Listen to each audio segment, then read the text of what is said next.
I'm going to call the selectmen's meeting for Hales location to order. Okay. My first, pardon? Oh, you want to do the pledge? I thought we did it. Okay.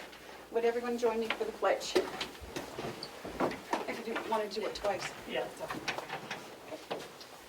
I pledge Allegiance to the flag of the United States of America and to the republic for which it stands, one nation, under God, indivisible, with liberty and justice for all. Thank you. Okay.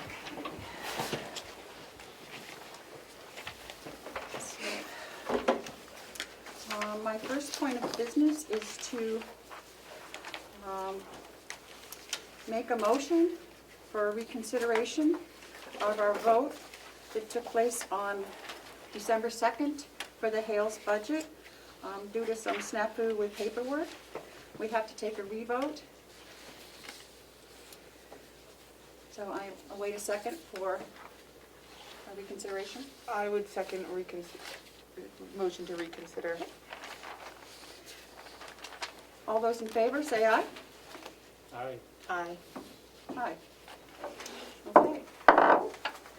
And then I don't know, there's nothing changed on the budget. It just has to be voted on and signatures of the new commissioners Correct. because of the dates. Correct. So, I do have the budget here, and if I may, Madam. you may.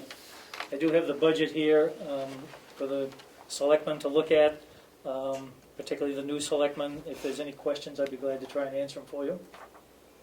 I shouldn't say new budget, I should say budget as previously presented.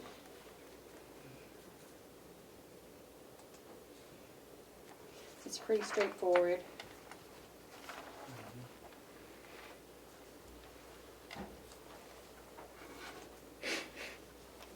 Point of information, Yes, sir. what changes or what snafu do you mention?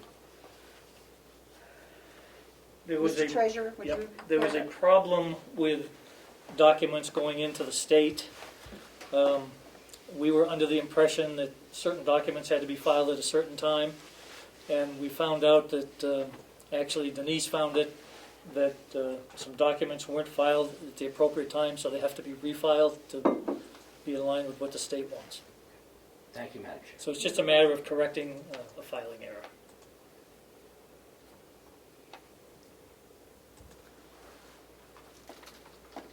Madam Chair, may I ask a question? Certainly. So other than updating the actual numbers, for this there were no changes made to the budget from the ones that the previous commissioners accepted. That's Is that correct? Yeah.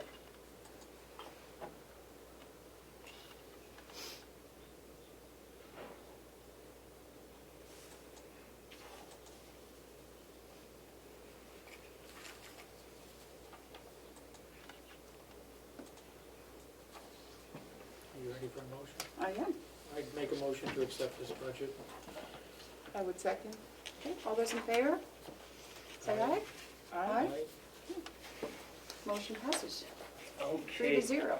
So on to the next, Joe. You have all the paperwork. So I have a number of documents that we need to have signed by the new commissioners, selectmen.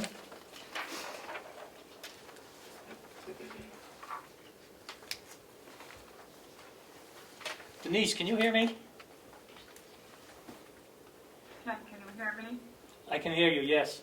Can you hear me? Yes. Can you Okay. hear us? I would like to welcome the new commissioners / selectmen. Thank you. Thank you. For those of you who haven't met, this is Denise Layton. She's our administrator at Hales location. She's doing an excellent job taking care of all of this paperwork that we found to be in somewhat of a disarray. It's an ongoing process, and we're finally getting things corrected. Is that correct, Denise? Yes, I'm starting a manual this year of all the MS forms so I know on time. It's not knowing without training this year. It's been kind of winging it, so I'm hoping I will be on time with everything going forward. Yeah, Denise was scheduled to have some training, but because of the COVID, it was all canceled. So we've been kind of doing this by seat of our pants, if you will. Denise, I have a question. I have 2 warrants for the Hales location. Oh, I see, one is for the school, is One that for the correct? school. Yes. Yeah, correct, one is the school and one's the proposed budget, so Okay, the MS 636 you have to approve first, and then the warrant, then you do the school proposed budget and warrant. okay. All right. So I will present these. They're only original documents. I'm sorry I don't have copies, but each one needs a signature of the selectman. Okay. These are the forms required by the state. And got to do them in order. We've got to do them in order. So Okay. do we need to vote on these? Probably you should, yes. Okay, Okay. so if you would make a motion. It's the MS 636.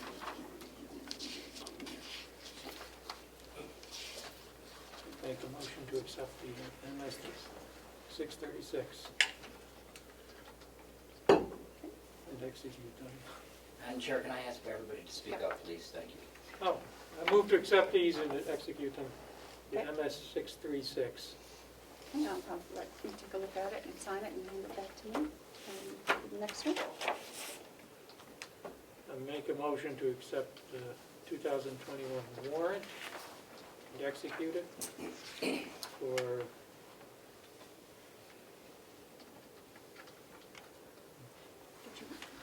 Did you make a second for the first, for this?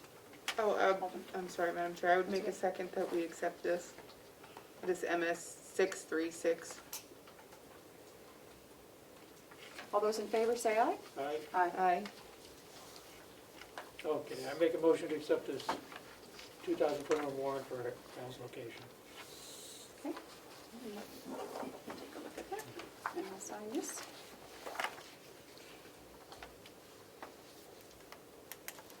On the warrant, there's some stuff on the back page.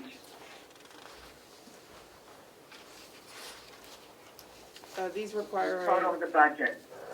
yes or no. Do you want me to read these, Madam Chair? If you like, Or do you want me to read them out loud? if you want to, go ahead. So it says, to see if the district will vote to raise the appropriated, the amount of $74,000 for the support of the schools, for the payment of salaries for the school district officials and agents, and for the payment for the statutory obligations of the district. The article does not include appropriations contained in special or individual articles addressed separately. A majority vote is required. That is the one for the Hales Location School 2021 warrant, Article 1. This is for the Hales Location warrant, 2020 Article 1, adoption of the municipal budget to see if the town will vote to raise the appropriation, the sum of $235,322.00 for general municipal operations. This article does not include appropriations contained in special or individual articles addressed separately and requires a majority vote. All those in favor, say aye. Aye. Aye. Aye. Want to go ahead and sign that? Make a motion on that one? Okay. Make a motion to accept the MS 26 as presented.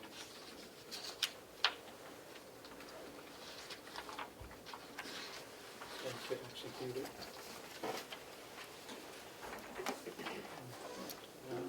Look at this. These each have to be signed, I think. Yep. And Madam Chair, do we have to check the box on the back? No. No, I don't know. I'll let Joe. I'm not. Okay. So, I think the vote you is didn't checked. sign this one.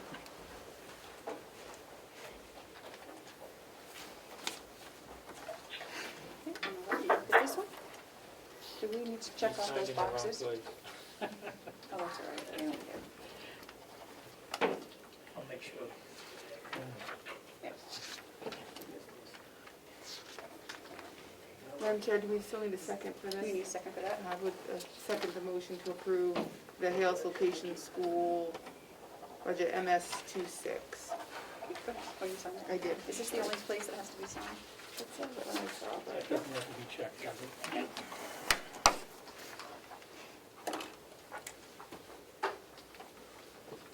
All those in favor, say aye. Aye. Aye.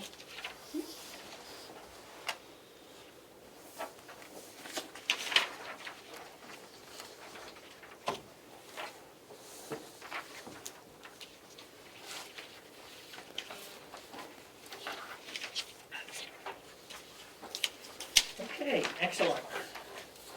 Now I have some checks that need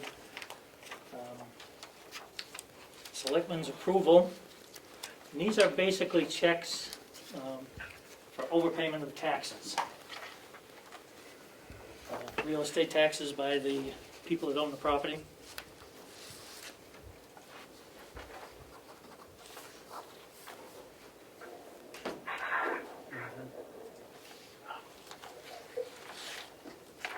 Can we look at them?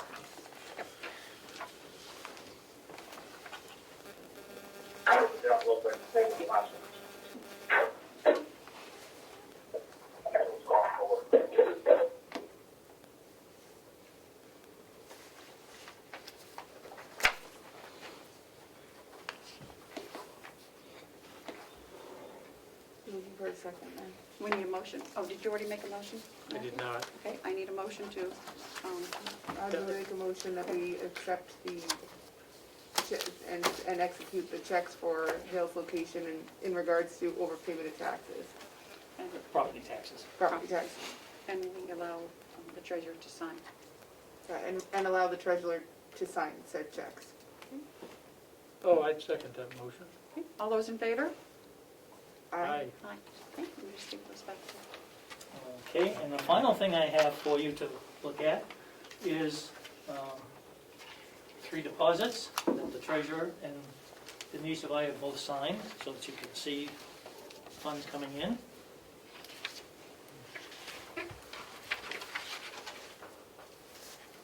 Are these all property tax payments? Yes.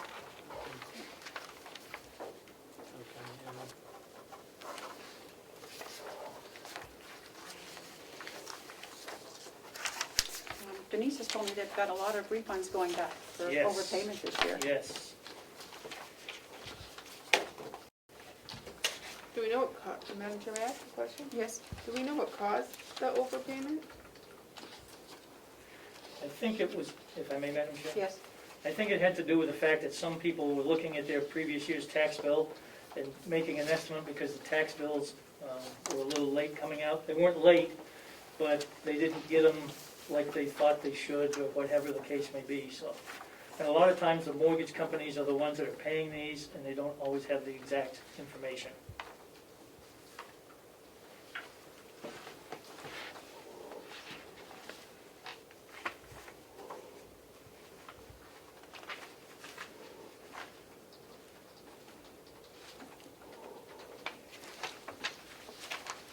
So we don't need any further votes on Just this. for your review. Yeah, just for our viewing.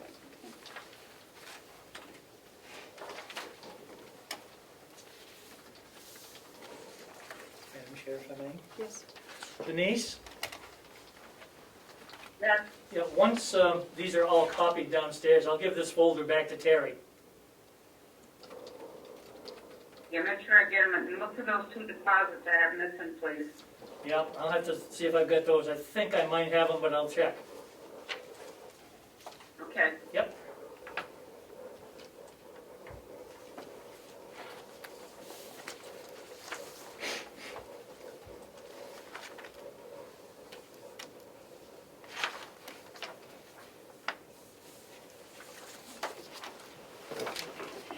Thanks, Joe.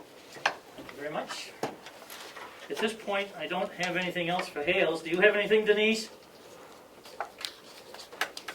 No, not really, but I can report as of yesterday, I still have 17 property taxes outstanding that were due on Friday the 8th. I'm hoping they were postmarked in the mail this week, so I still have to wait before I will call the individual property tax people to remind them their payments are overdue and give them the correct amount with the interest that's due. Okay, sounds good.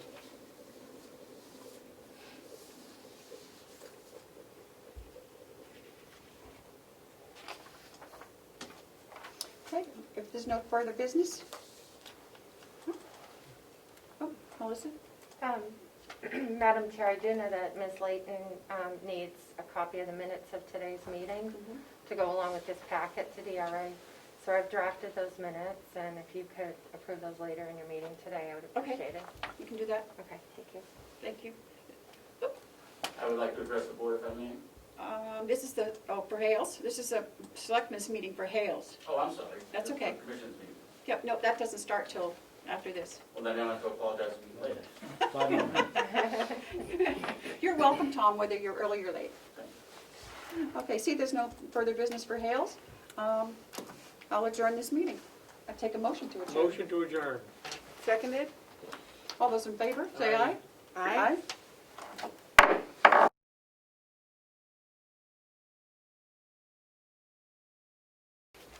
Okay.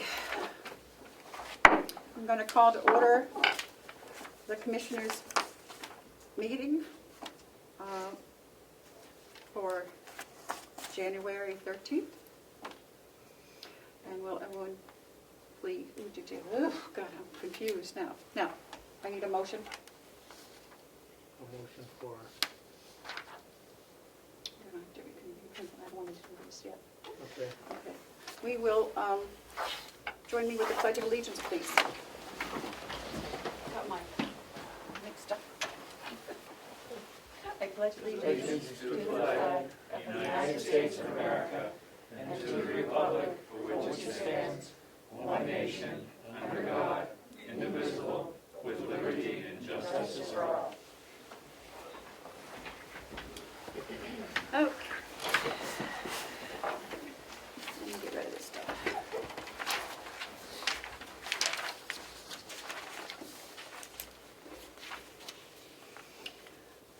I would like to await a motion that we can approve the minutes of the selectmen's meeting that we just had. Did you read them and make sure that there's nothing? I did. I move to approve the minutes of the January 13th, 2021 Selectmen's meeting for Hales location. I would second that motion. All those in favor, say aye. Aye. That's a signature. Thank you.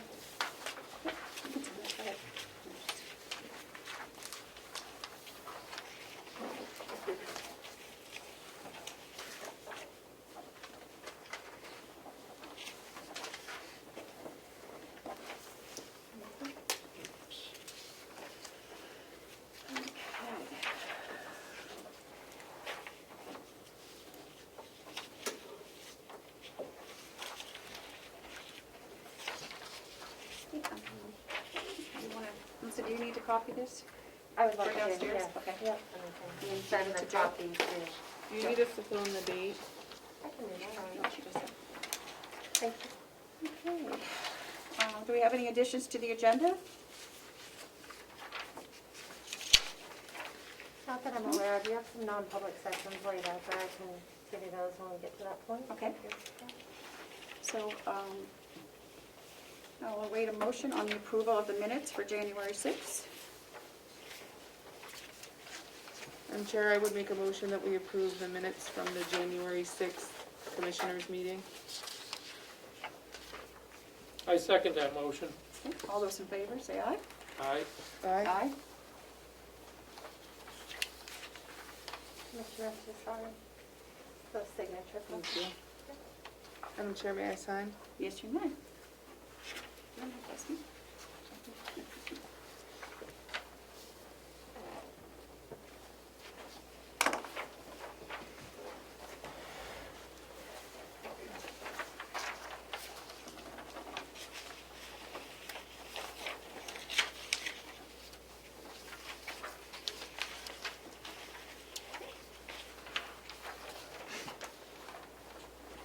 Thank you.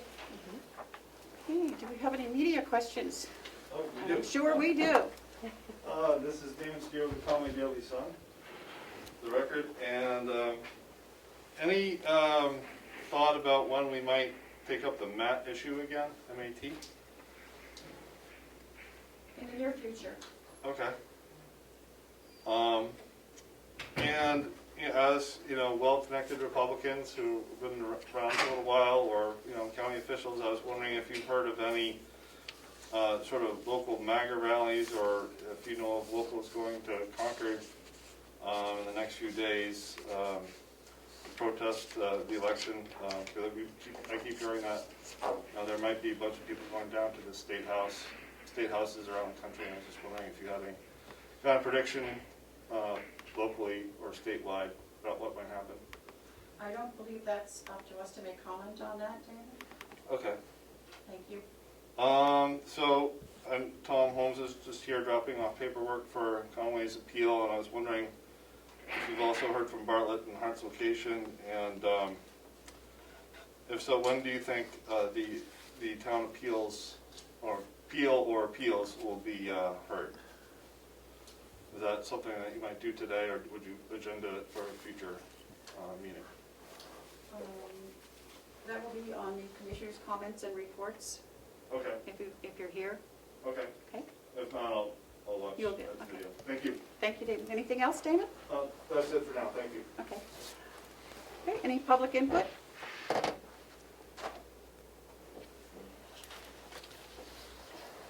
I see none. Madam Chair, I have, Okay. so we should wait. Okay. Okay. Madam Chair, can we move back to the public input or media questions for Yeah. 1 second? I just wanted to, on camera, make sure you have my 391A requests, so they're being submitted now. You don't have to review them now, but Okay. I'm submitting them. Okay, thank you very much. And we will take care of this as soon as we can. Thank you. Manifest approval for the weeks ending January 1st. Do we have that yet? Or January 8th? No, we don't. And why don't we? They weren't prepared in time for the meeting last week, so I didn't see the total. The checks were late, From last week? yes. We have not had a manifest total for the 1st or the 8th.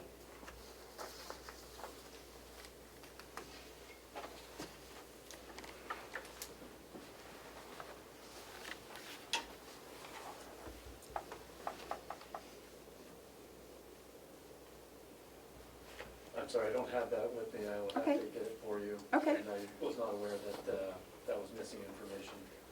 I will text downstairs and see if we can get a copy of the Okay, total sheets that everybody signed. all right, thank you.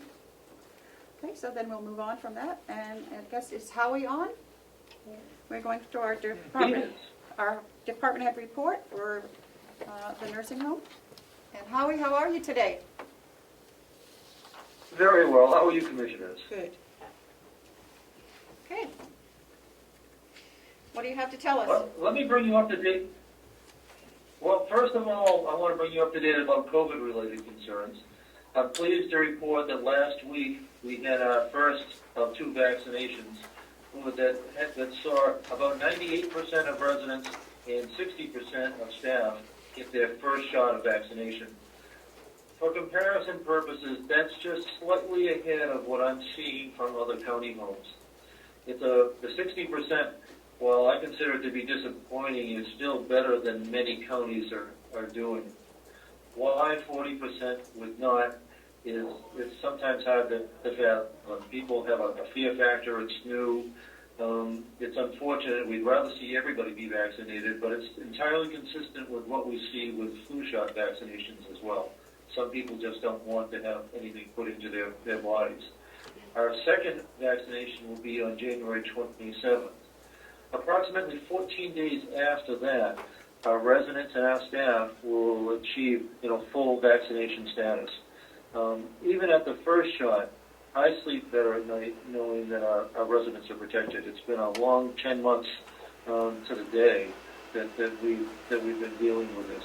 And so now we have some measure of confidence that our residents are protected and more than half our staff are protected. So that is good news.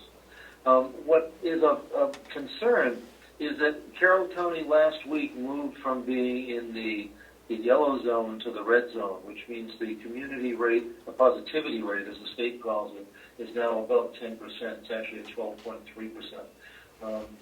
The effect of that means that for Department of Health and Human Services purposes, we're still treated as though we're in lockdown, and there's been no guidance for when that'll change. I'm hopeful that we'll see some change in that after the second vaccination, because our residents have been held captive here without in-person visits for a long time. So things are getting better, but we're still I don't see that community positivity rate changing quickly. The number of active cases in Carroll County hovers around 120 and does not seem to be increasing, but it also doesn't seem to be going down. So until those numbers go down, we won't be seeing a lot of changes in our lockdown status. It also has meant the trigger that we now have to test twice a week. And I can't begin to explain to you why that makes sense, given that we have been fortunate for the last month and a half, 2 months, that have no positive cases of COVID among staff or residents. We should be the last place that would need to test twice a week, but we're caught up in the bureaucracy of CMS and Department of Health and Human Services, who just feel the need to abide by that guidance. I have appealed to Senator Shaheen's office, and her staff have been wonderful, but as we all know, things in Washington got turned on their heads this time last week, and so we have not heard back from them relative to getting an exemption from CMS, so that we would not be violating DHA. The state doesn't want to make us do this, but they feel obligated by their agreements with CMS to force us to do it. So we're now testing twice a week, and we just completed tests from Monday, and we're COVID-free there, and we'll be testing again starting tomorrow. Now, to that end, you'll see, or might already have in front of you, a certificate of authority. Now, to Commissioner McCarthy, this might look familiar because it's exactly what you and the prior commissioner signed a couple months ago. It only has a 30-day notice. This allows for us to contract with the state for reimbursement for testing. That testing, surprisingly, costs $17,000 a week, sometimes more, depending. It's $100 a test, depending on how many staff get tested. The certificate of authority authorizes me, or in my absence, Paula Coates, to be able to sign. It doesn't make sense, but it is a 30-page agreement that has to be initialed and signed in 15 different places, just so that we can get reimbursed by the state for that $17,000 a week.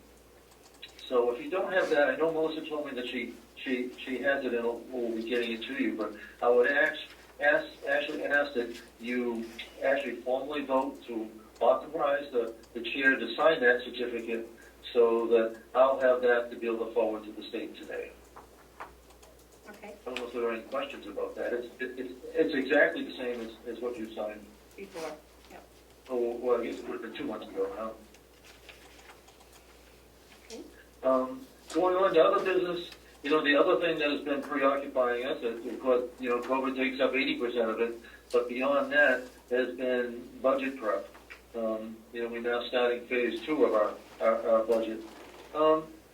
And for the benefit of new commissioners, and I don't want to take anything for granted, and I hope I hope you don't take any offense at my explaining the system, but 60% of a nursing home's revenue, a Mountain View's revenue, comes from Medicaid. The amount of Medicaid funding is determined by the state legislature. The New Hampshire state legislature funds Medicaid at a rate that is the second lowest in the country. So our reimbursement from the state is the second lowest in the country. It's not enough to really be able to provide care with. What effectively that means is that county makes up the difference. And taxpayers put different formula. The state representatives as they gather in their role as the convention, then look at our budget and and of course are reluctant to increase the taxes for county residents. But we're in this dilemma. It's underfunded by the state up front and needs supplemental funding, by the county in order to meet a reasonable, reimbursement rate. Now, the commissioner's approach over the years has been always to ask, how much money do you need to do it well? Not to do it extravagantly, not to do it fancy, but what do you need to be able to provide a consistently, excellent level of care? No, but with nothing fancy about it. We're now coming up to the delegations review, and of course their approach is pretty much the financial side of how little do you need in order to be able to get by. My particular concern this year is that our 2020 budget, our 2020 expenses, in many cases, were low. COVID-19, the pandemic, meant that we put everything on hold. We suspended and had to suspend. We didn't always have staff. We were sending staff home left and right. We had staff on 14-day quarantine. We suspended all routine operations consistently. There was no training. There were no conferences. There was no travel expense. We cut back on everything, including postage. We also increased expenses for things like overtime because we were paying staff to come in and be tested. Last year is not a good year to base 2021's budget on, and I'm seeing that could be a potential conflict as we sit down in the budget discussions. And I just want you to know that up front, so that you'll know where some of the issues are. It isn't because we're reluctant to discuss any opportunities of savings, but we don't want to do it at the expense of future programming. One thing that has always characterized Longview is that because money's budgeted doesn't mean that we spend it. So that in a given year, it's entirely possible that we will return. We will not use $300,000, $400,000. So what is budgeted doesn't become a giveaway. It's only used if needed. Oftentimes, most often, our revenues exceed projection. Now, something else you might hear as commissioners is the rally cry of privatization. It's a myth. The myth that if the county didn't own the county home, that the county would then save the money that it puts into it is a myth. And here's why. It's really not as complicated as some would have it be. And it all ties down to a state reimbursement formula called ProShare. It's Proportionate Share Reimbursement Fund. But it's always called ProShare, which amounts to $1.5 million. That $1.5 million only comes to county homes, and I believe Glencliff State Nursing Home. If the county didn't have Mountain View, the county wouldn't get that $1.5 million. The fact of the matter is that if you excluded long-term debt, Mountain View comes very close to paying its own way. We have exceedingly high percentage of private pay. We actually do better than we thought on skilled care, which is Medicare reimbursement. So we actually do pretty well. But I mention all this just as background to you because we're getting down into the weeds as we start looking at budget. The commissioners, the previous board of commissioners were actually very, very conservative in saying what they wanted in this year's budget. Essentially, they said they wanted a level-funded budget, apart from CBA union negotiated increases, and that's what we gave them. So it was a conservative budget going in, knowing that's what the commissioners wanted and how it had to be. I don't want to say that we're not willing to, of course, talk and look, but we had to swallow pretty hard just to get to that budget. So there's no fat. Whether there's opportunity or not, we need to look and we're continuing to look. Paul and I are looking in any way that we can. We don't like the cheater's way of balancing a budget is to inflate revenues. And we just refuse to do that. We'd rather be conservative in our revenue assumptions because we don't guarantee revenues. We can't guarantee what they'll be. We can estimate them based on typically what I like to do is for them never to exceed the previous year and ideally to be an average of the 3 previous years. so that we have a basis for projecting the revenues rather than a hope, wish, and a guess. But I say all that being open, if there's different things that, or different approach that you'd like me to take, would be glad to. But that's the approach that we're taking at this point, unless you provide direction to us differently. Thank you, Howie. Anything else going on over there? Well, the last thing I have is a follow-up to what HR Director, Chris Rowe presented to you last week, which was the policy change that would provide, at least in Mountain View's case, regularly scheduled staff members a proportional share of vacation sick time. Essentially, right now, our people who work less than 16 hours are not eligible for any accrued benefit. We're not talking. I think we're talking 3 or 4 people, and we're not talking significant dollars. Because somebody who works 8 hours a week, isn't earning a whole lot of vacation time, isn't earning a whole lot of sick time. But I have to tell you that nurse that we have, in this case where it became an issue, who works the 16 hours a week, we need him, and it's wonderful to have a 16-hour person. If you could have somebody that can always work 16 hours and always is dependable, and they go 2 years just in order to save up enough time to take 1 day off with pay, well, why not? It's a very small price to pay, and symbolically, they just feel like they're being treated differently or poorly because they're not included. I have to admit, I don't know of any other organization that doesn't do regularly scheduled. Per diems do not get accrued benefits, but people who commit to a schedule, in any other organization that I know, generally get pro rata benefits for personal time. So I would encourage you to approve that. And it's virtually negligible in terms of the financial impact on the budget, but symbolically it could be very important to the morale of those 3 or 4 people. But that's all I have. I'm certainly open to any questions. If you have any issues or concerns, be glad to address them.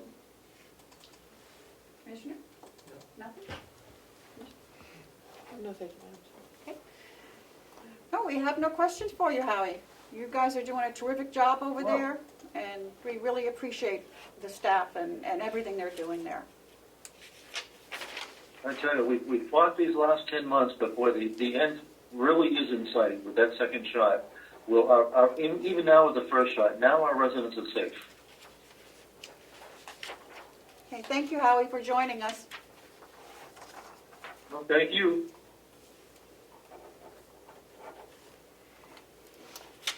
Okay, so I guess, Chris, you're up next.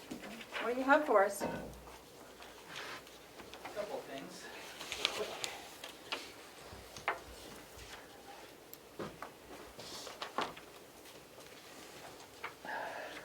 Good morning, Commissioners. So, as Howie mentioned, they had expressed interest in asking you to change the current sick time policy that they have up there. Currently, it's anybody over 20 hours accrues sick time, prorated, and they do have a handful of employees that do work the 2 shifts per week that they wanted to try to extend that to. So that was what he was talking about, was the change that we were asking for was to see if we could change that down to 16 hours per week to allow those handful of employees to accrue prorated sick time as well. How many employees are we talking about, Chris? Do you know? Howie just mentioned about 3 or 4. 3 or 4? I thought there was maybe about 6, but less than 10. Madam Chair, may I ask a follow-up on that? Yes, you may. Is this a policy change just for Mountain View, or is it a policy change for the entire county? This would be for those non-CBA employees covered under the county policy, so this would be for the county. So are there any, may I have another one? Yes. Are there any other departments that have a person that would qualify, or are we just talking about? Not that I'm aware of, and I looked it up last time, and I believe it was 0. I'm kind of second guessing myself again, but not that comes to my mind. So I think it's just those handful at Mountain View that it would affect immediately. I do agree that if somebody was looking for a part-time position, that it may be a little extra incentive to come aboard, but. May I ask one more? Yes, you can. What was can you explain why were they brought on as part-time as opposed to per diem?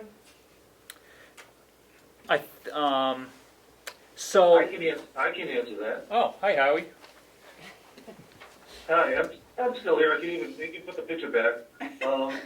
We have, the nature of 7 days and 24 hours is that, if we can get somebody that'll just work every weekend, 16 hours on the weekend, that's a real gift. So we depend on a large number of part-time people. Per diems are there only to fill in when regularly scheduled people can't, although sometimes they've actually worked as non-benefited employees. But if we're trying to get people to be on board and be scheduled and make a commitment. And if we can get somebody that'll commit to 8 hours a week or 16 hours a week, that's a real gift finding those people. May I add one last thing to what Howie said? And actually, in addition to Howie's employees, we do have a full-time employee at the jail who's going from full-time to part-time, working just the weekends, who would actually fall under this policy. It's happening actually next week. So there is one other person that it would affect.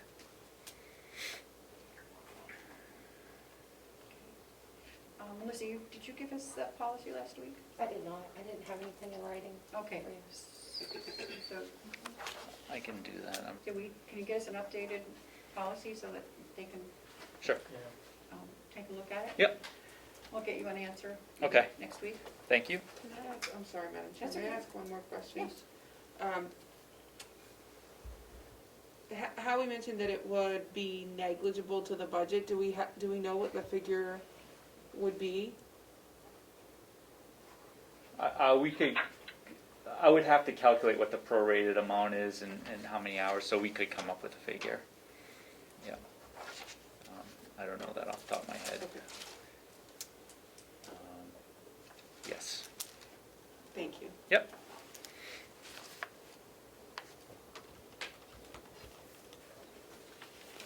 All right. For when the Families First Corona Relief Act came out last year, it included emergency paid sick leave for employees. They received 80 hours of this emergency paid sick leave in their bank to utilize in the case whether a daycare was closed due to COVID, they were exposed, they were out on quarantine, any sort of COVID-related issue that they were out of work, they could use this leave. And the county was reimbursed through different funding from the government for those days. That program expired on December 31st. However, with the CARES Act that was just passed, they allowed an optional extension for employers to provide those emergency paid sick leave days to employees through March for anybody who still has days in their bank. As of right now, there's no funding from the government for those days, so if an employer chooses to extend that benefit, it's at the cost of the employer. So I just wanted to bring up to ask whether the commissioners wanted to approve those additional paid sick leave days to employees for corona-related absences through March. Do you see any reimbursement coming at any point for that? I can't predict. I would assume worst case scenario and say no, and then hope for the best. But I wouldn't make a decision based on that. I would just assume that it would be at our cost, and then if we did, it would be bonus. But Since the new year, we've had onesie-twosie absences. There probably would be employees through March, since we're still dealing with the virus in the community, that would benefit from that. But again, it's optional, and I just wanted to run it by you to see if that's something that we're interested in continuing or not. Survey of other counties, some are doing it and some aren't, so it's not a, it's, like I said, it's just up to the employers, and some continue and some have ended it as of December. Any questions?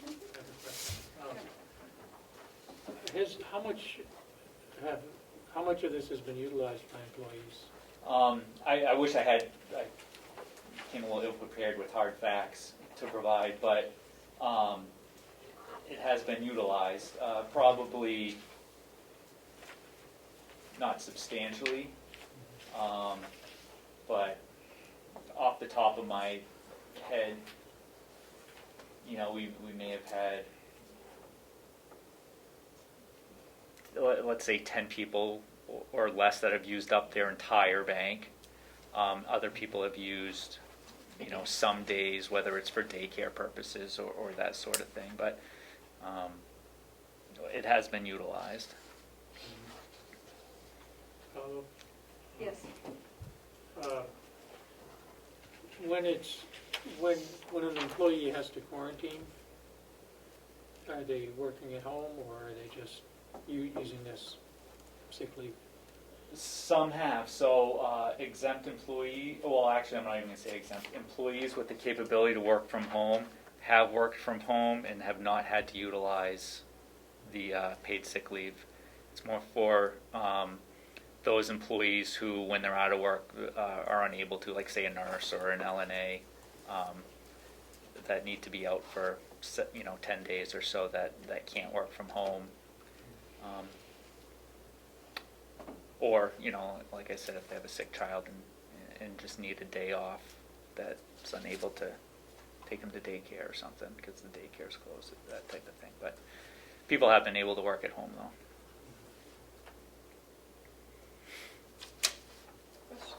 I have one. Are they completing a form when they take part of their emergency leave for tracking purposes?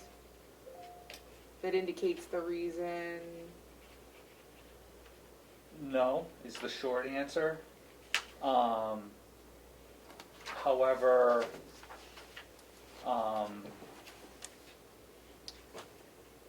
Is it not tracked through Checkmate? it is tracked Yeah, through tracked, Checkmate, yes.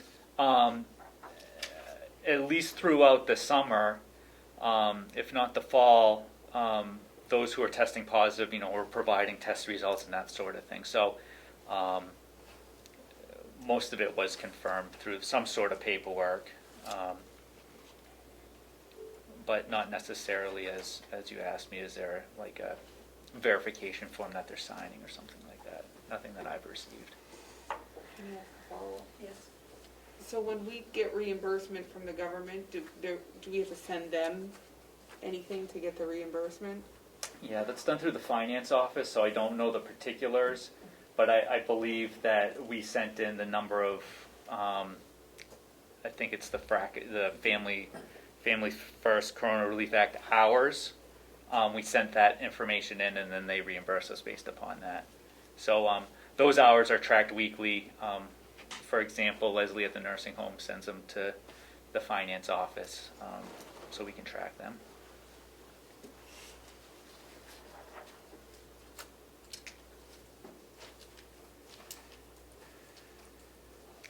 Madam Chair. And, I'm sorry. So, do you have a handle on how many days we're talking about are still in the bank? That's something that Ruby and I are going to calculate, because I had that question yesterday about worst case scenario, if everybody who has the bank left over, and I can get that number to you. Maybe we should talk about this again, that's what I'm thinking. Do we have a time element when we have to? No, if anybody, after the New Year's had those days, we're kind of putting them in as sick time, and then we can just switch them over and give them back their accruals, if it's something that we approve, so. Okay, any other questions? Okay. Melissa? Can I ask a question? Yes. What if the employee affected doesn't have any accruals to pull from? Then they wouldn't get paid? Well, then they for- would be, yeah. Okay, thank you.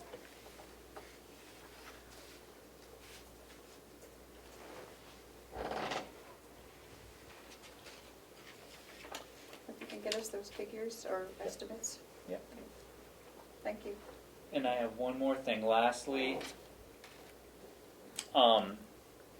so for our flex spending accounts, our flex spending plan runs from July 1st to June 30th of the following year.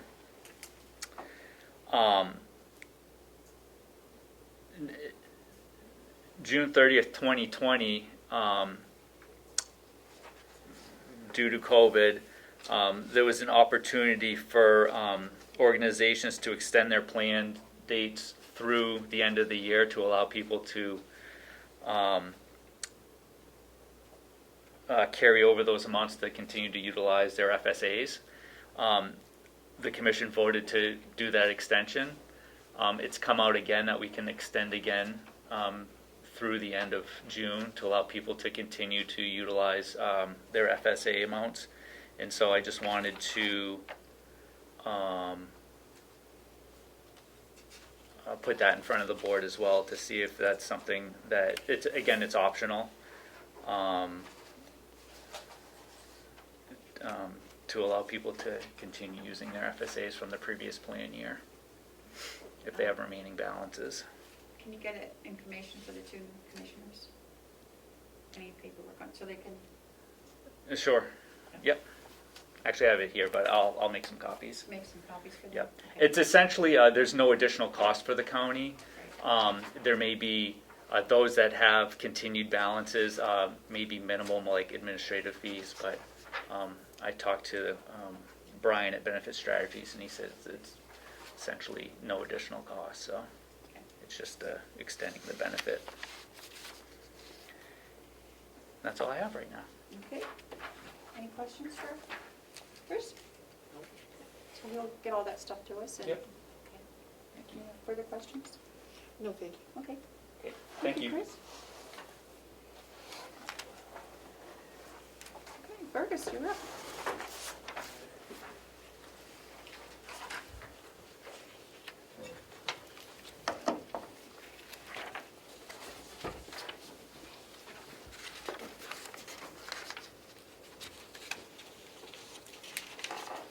Let's take one, pass it on.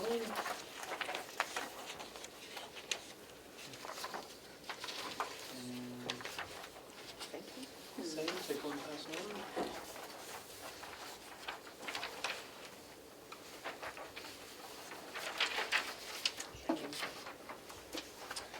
on.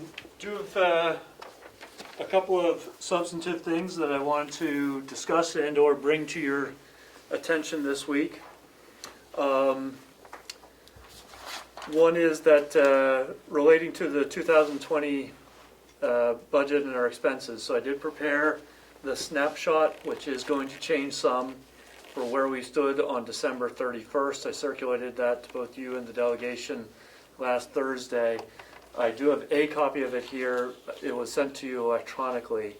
I wanted to note that, we are preliminarily over budget on roughly 40 separate lines, most of which have a pretty ready explanation. Some of them are revenue lines, for example. So expenses are over, but our revenue is going to more than offset that. There are some of those in the sheriff's department. There are a bunch of those in the nursing home, for example. At least a couple were related to the 53 payrolls issue. There are other couple of things that are not avoidable. The bed tax, for example, we're over on.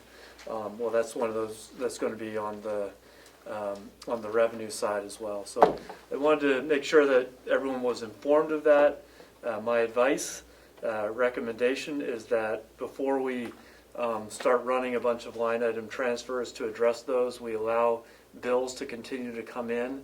Our intent is to be paying bills this week, excuse me, one sec, the 15th, the 22nd, probably for 2 more weeks. That would allow them to be charged to 2020, and then we would probably not expect to have any more bills that we'd go to that. So some of these lines are going to move, in other words, and before we start making adjustments, I'd like to have confidence that we can tell you that these are going to be pretty close to final numbers, that we're not going to have to revisit for a second time any of those line item transfers.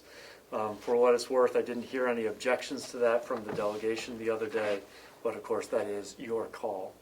So let me pause there and see if we've got any questions or discussion on that snapshot.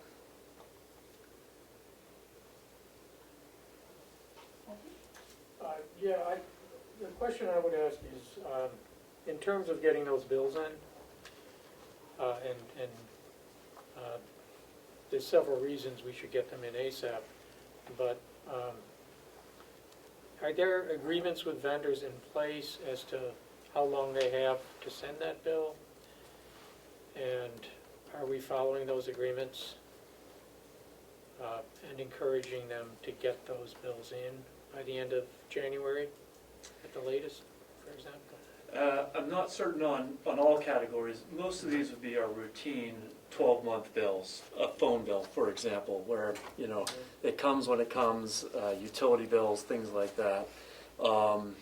If we are aware of a specific bill that we need to chase, we would do that. One significant example is going to be in the jail. We had a medical procedure that was done in December. It's going to throw that line over. It's currently showing that we're under budget, but we're not.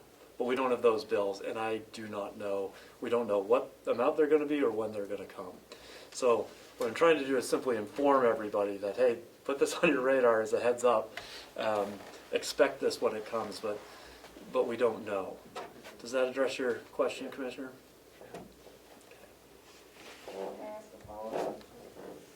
Can we just call the hospital, since we know that that's gonna be a fairly bigger bill, and see if they can give us a bill, as opposed to waiting for them? If I may, I think I asked that last week, and I thought that Pat was going to talk to the doctor, see if he could get a rough estimate, if not the exact amount. My apologies. That's I'm sure okay. I didn't realize you had asked That's all right. this week. So I don't know if Pat has, but, Okay. yeah. I had one more question, Madam Chair. If we do what you're suggesting, see if I'll call in, and we leave these line items open to move, is that going to delay us getting an end of the year number? I don't think so. I mean, what I've given you is a preliminary end of year. I think after about the end of January, we can expect very little. After that, maybe some. And of course, we're trying to close the books expeditiously here and start the process of the audit. While I'm on that subject, as part of that, please expect that we will have more closing entries than normal, because we're going to be doing a soft close on the books sooner. So please don't be surprised if that happens 3, 4, 5 months from now. But I just want to have the most accurate numbers we can. What I am trying to avoid is a situation where we think we're okay in one department's budget, and then we have a printer cartridge bill that comes in that puts the office supply lines over, and I have to come to you a second time to do a line item transfer for $14.71. I'm trying to avoid that so that we can do them in one fell swoop. My expectation is that we would probably do that in your last meeting of the month, which is January 27th, perhaps the February 3rd meeting, and I would just want to check on the delegation schedule too, because obviously they're going to need to approve those as well. If you felt like we needed to address them next week, we certainly could. It just runs the risk that we'd be revisiting again, possibly creating a need for a second executive committee meeting of the delegation, trying to avoid all those kinds of things. Does that address your question? Well, I guess my question is more along the lines of, I don't want the closing of the books delayed. That's my bigger concern. We talked about it last week. We have a projection of when we think they would close. I'd like to see them still closed. So you think there are possibly bills that could come in 3, 4, or even 5 months later, so that's May for 2020? Am I hearing that correctly? I mean, that's unlikely, but I do think that there will be some adjustments that are going to need to be made that we don't have final figures on until after we do the soft close and turn it over to the accountants. So I'm just this is of course again my first time through the batting order with the county, but I anticipate that there will just be more. This past year's closing entries, we had 5 of them. That's a small number. Well, we also know that the books didn't really close until very recently. So I'm just anticipating that we'll have more adjustments that will need to be made. And that shouldn't be a concern to anyone. I'm just telling people not to be surprised if that happens.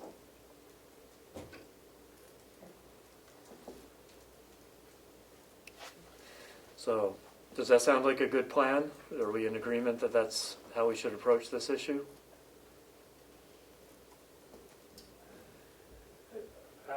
Let's keep talking about this over the next couple of weeks and see where we are. That's kind of what I'm thinking. I think we'll know more towards the end of January as to how many things are outstanding. I like the idea of a soft close as soon as possible, but obviously you've got to get the information in. If we have to be doing line item transfers, I think it's okay with me if it's not a problem for the accounting, for accounting purposes. But if this starts getting out of line and we got some discrepancies that are getting pretty big, I think we need to know that sooner rather than later.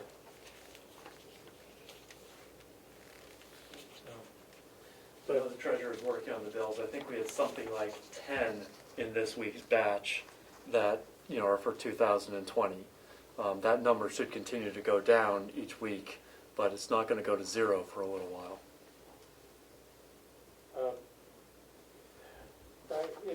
What I'd like to see is by the end of the month, if we could figure out, if you can figure out what's missing, so then we know what we need to go after. So, and if there are things like medical bills that often take a while, I mean, sometimes these providers can take 2 months before they send the bill. Mm-hmm. I think we should be contacting them and be proactive to get that in. So, I guess we don't have any kind of understanding with the providers as to how long they'll have to send the bill. I don't really, I can't answer that. I mean, it's Okay. going to vary a lot. I'd be very surprised if a physician who did the procedure has anything to do with the billing of it, for example. But we'll find out. Yeah. And those could be significant. It can be. I mean, that's why I flagged that particular one, to make sure it's not a surprise. Yeah.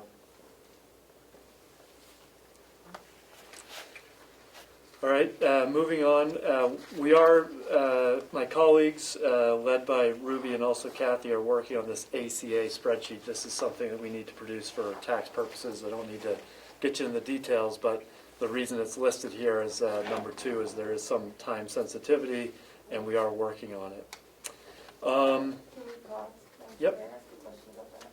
Just a sec, what is the time, when is it due? Well, it doesn't have a firm deadline, but we do need to get notice to everybody out in, I believe it's February. It's the equivalent of like your W-2 or your W-4 statement that you might receive, and we are responsible for sending that to each of our employees. That was my question. Oh, Okay, great. sorry. All right, and then turning to the 2019 audit. So we did receive at the end of last week a draft management letter. I forwarded that to each of you on Friday. I did not bring copies of it because you'd been provided that electronically. while we're on the subject of that, I also have a letter to Melanson, which I will ask one of you to sign today as pro forma, but it's part of how we close that process out. And in addition to that, there is still the open question about whether we want to schedule a presentation from the auditors as they do finalize that, and if so, what date we want to do that. Do we want to do it in conjunction with perhaps a delegation meeting?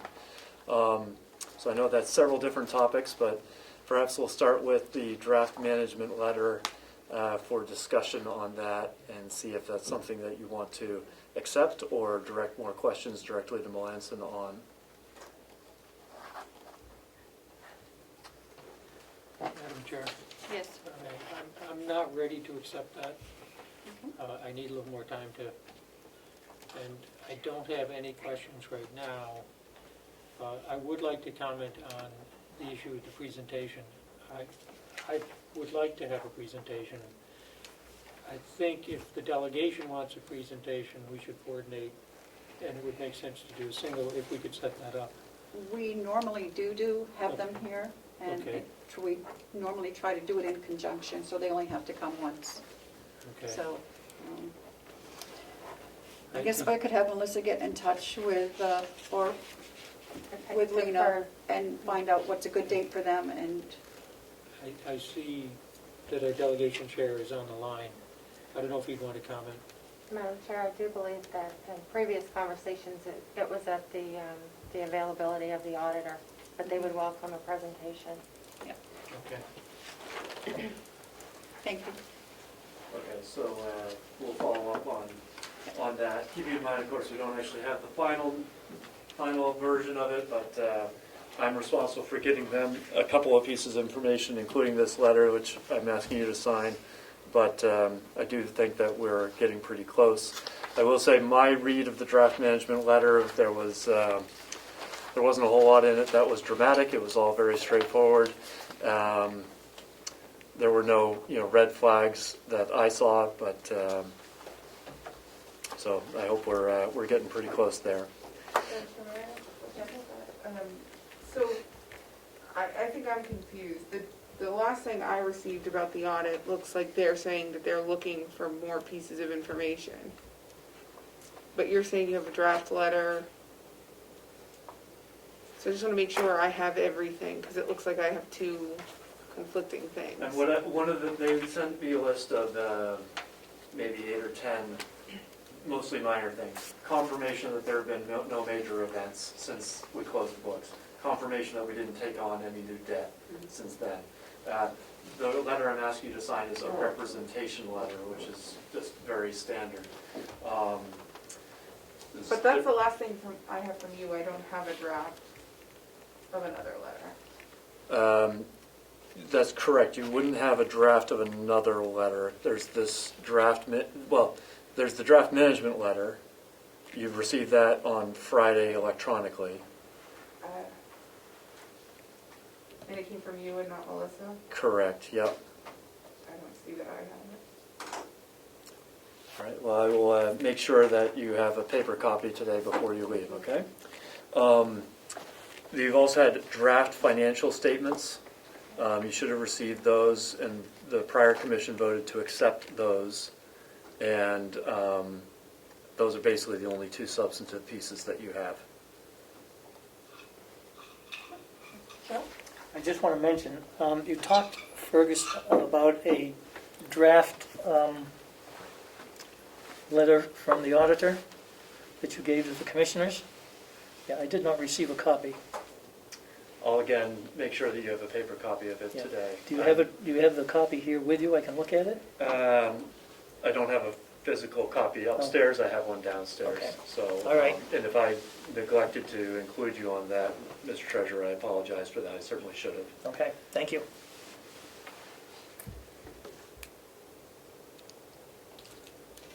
Any other questions on 2019 audit? All right, this brings us to the potential bonding projects in 2021. all I want to do today is really sort of introduce formally this possibility to the commission. I've been in touch with our bond counsel, which is Divine Millimet, and also a financial advisor on bond issues. And they have prepared, what I sent you last night was scenario 3. We've already gone through a couple of scenarios that aren't going to work out. So there are two potential issues or projects here. One is a refinancing of our existing notes on the Merrimack County Nursing Home, Mountain View Nursing Home, the Carroll County Nursing Home, Merrimack Mountain View, next door. So there's that, and I've given you a one-page summary of what that might look like. And on that, I noted that at the bottom, what would be the legal process? I should note that there's really a 1A in there, which is that the commission would vote to say, yes, we think we want to do this before it goes to the delegation. It would then probably come back to the commission for final approval. I say probably because part of it legally depends on whether it's a public issue or whether it's a private issue. And without getting too much in the weeds on that, what the finance team is recommending is that we look to do a direct issue with a bank as opposed to a public issue through, say, the bond bank. Part of the reason for that is because we do not have a current bond rating by an agency like Moody's. There's nothing wrong with that. We don't have one because we haven't needed one. However, to get one would cost tens of thousands of dollars and take as much as 3 months of time. And given how low rates are right now, it's probably not worth it. So would a private bank issue be slightly more than doing through the bond bank? Yes, slightly, but given our incredibly low interest rate environment, not by enough that it probably makes sense to incur tens of thousands of dollars of additional closing cost expenses, if you will. That's the advice we're being given by the financial pros who do this for a living all day long, as opposed to the county who, or us, who considers issuing a bond once a decade, and in different rate environments. So, and for purposes of discussion, we have a second potential project that's been, we've been talking about, which is, would it make sense to potentially bond the registry deeds book project as well? And so I've obtained at least preliminary pricing on what that might look like. I sent that to you last night as well. This is a project that the county has been chipping away at for many, many years. And the county has at least a choice to commit to doing that in a way that would basically be borrowing money at less than the rate of inflation and committing to get it done, and doing so in a way that that we can save some money over the duration of that project.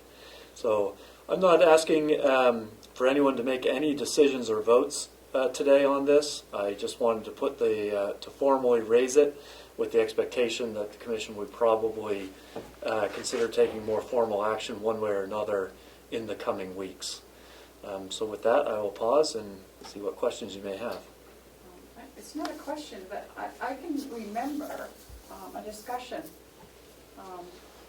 about a bond rating. We had, when I first came here. Joe, do you remember anything about that? I know there's a big discussion about it. Yeah, there was a discussion because we did not have a bond rating. I don't remember the final decision, but I thought because of the cost of it, right, we decided it was decided not to proceed with that. This was prior to looking at redoing our existing bond. Yeah. And I do think it's a good idea if we're going to do this that we include the registry of deeds issue, and that'll take care of that problem, which has been nagging for some time. All that said, if we don't need that, then I wouldn't bother to pursue it. I don't see that it's going to help us in any way, shape, or form, unless it has something to do to affect the interest rate. But once again, with these things, you never know until you actually get there what that rate's going to be. I do agree the rates are down considerably from what we're paying currently on the nursing home bond, so it does appear to be obviously a good idea. I do want to caution that we have other matters that we need to get our house in order with some other things at the same time while we're trying to do this potential bond thing too. Thank you. Do you have any questions? I do. If we went through the bond bank, the rate would be lower than we could get through this placement that's being recommended. Possibly, I mean, we might be talking, this is my guess, 20 or 25 basis points, which on these really low rates over 9 years isn't going to add up to a lot of interest savings. It would add up to less than the cost of getting that bond rating.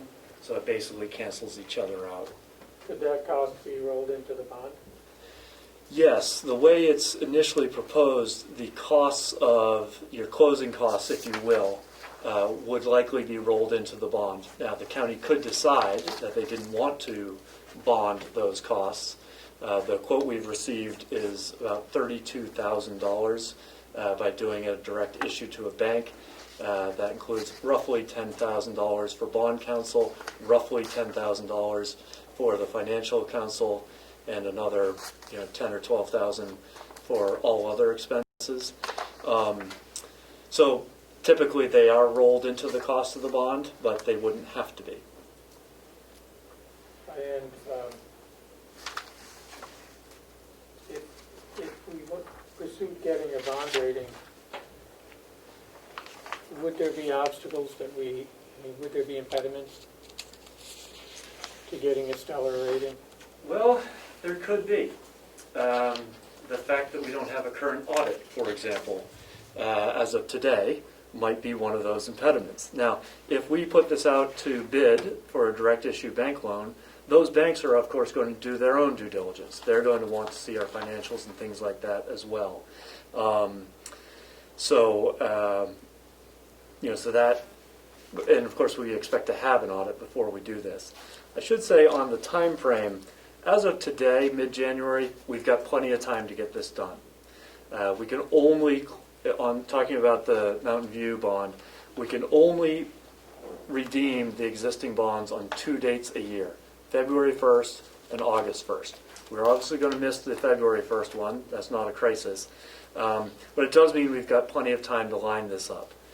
If we were to move forward, what would happen is we would effectively issue a new bond sometime around July 1st. We would probably carry effectively 2 sets of bonds for about 30 days, then use the proceeds to pay off the first set on August 1st. We would incur very modest interest payments on that additional, call it $12 million or so for that, or $10 to $11 million for that 30-day period or so. So we do have time to line all this up.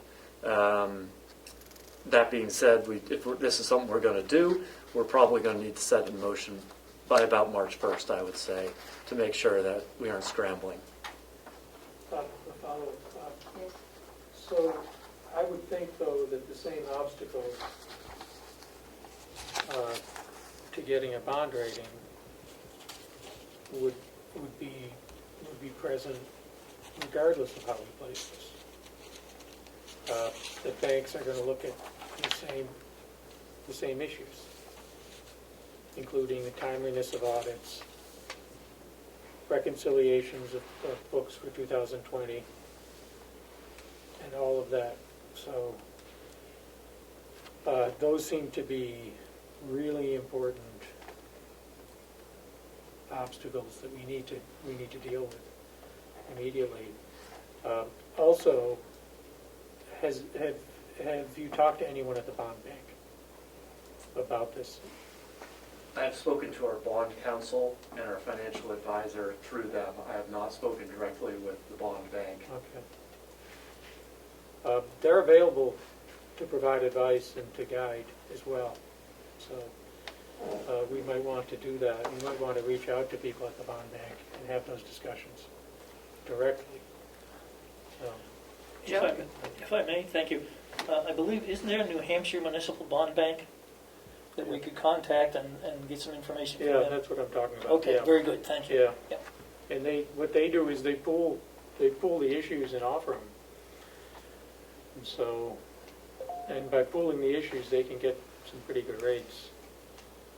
So, Yes. I did want to note, as I put in that one-page memo, to be conservative, we've used, and for purposes of discussion, we've used 2% as the rate. It is possible that a final rate could be well below that. It's also possible there is some interest rate risk that circumstances could change and rates could go up. But I do believe, given rates that we've seen from the bond bank on other issues, 2% is pretty conservative. I'll note that the initial calculations suggest that the county could save nearly $850,000 nominal dollars over the remaining 9 years of these bonds, which is, of course, very significant. I do want to underscore that those potential savings would not hit until fiscal year 2022.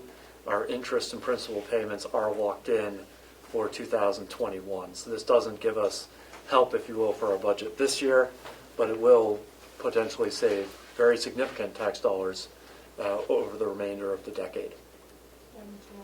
Yes. Delegation member Lino Avalati has his hand up on the Zoom.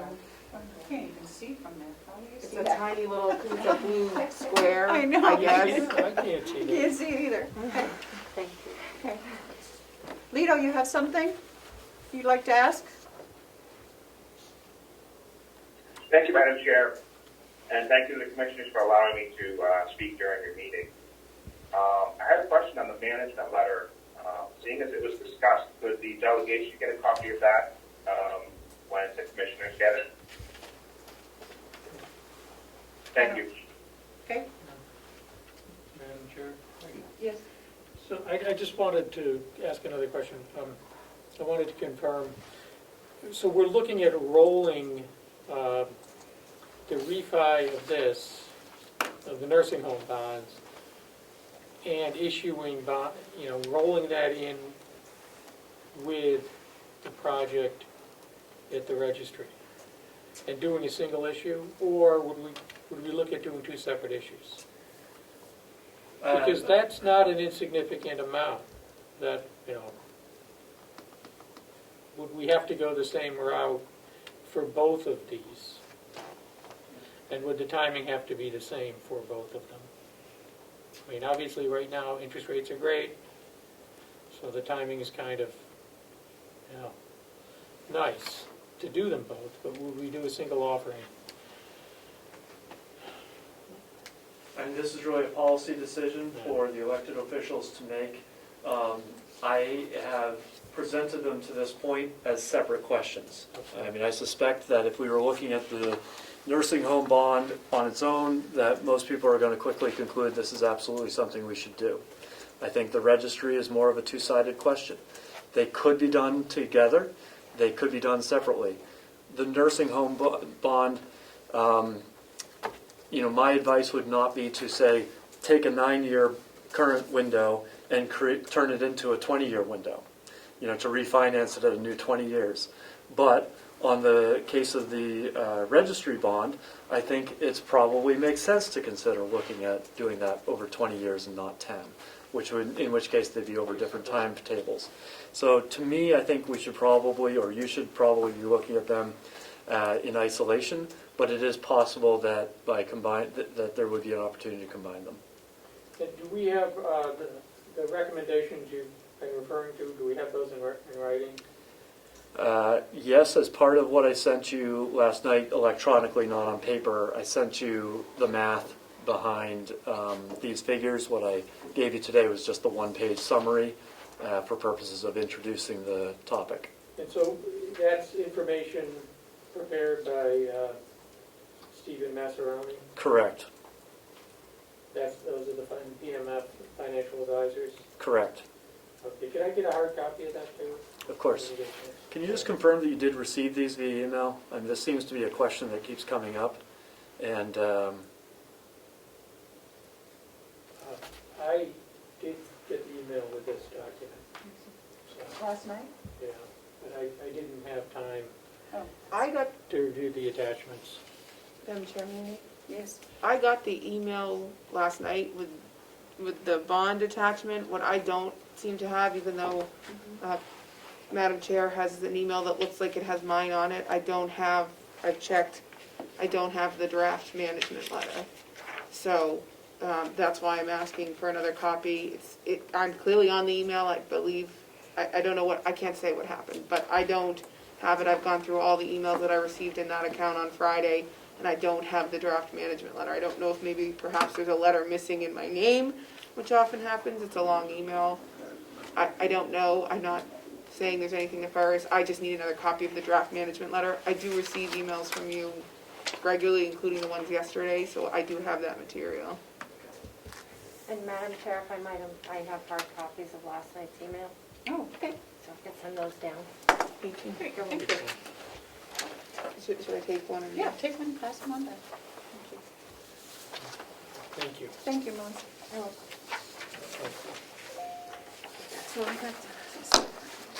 So are we in agreement that we've at least introduced the topic today, that the commission's probably going to mull this and revisit it at a future meeting? Is that the correct course of action at this time? Yes. Okay. Chance to look at it. Yeah, Joe? Thank you, Madam Chair. I just want to mention, as CFO Cullen has pointed out, the potential for doing it two separate issues, if you will, one being for the nursing home refi, the other being for the registry of deeds. It would be my concern that if we do two separate issues, you're going to pay fees a second time for that second issue, which is one of the reasons why I think we should try and consolidate it into the original issue. I just want to make sure that the commissioners are well aware of that. Thank you. Thank you. Doris, anything else for us? Let's see here.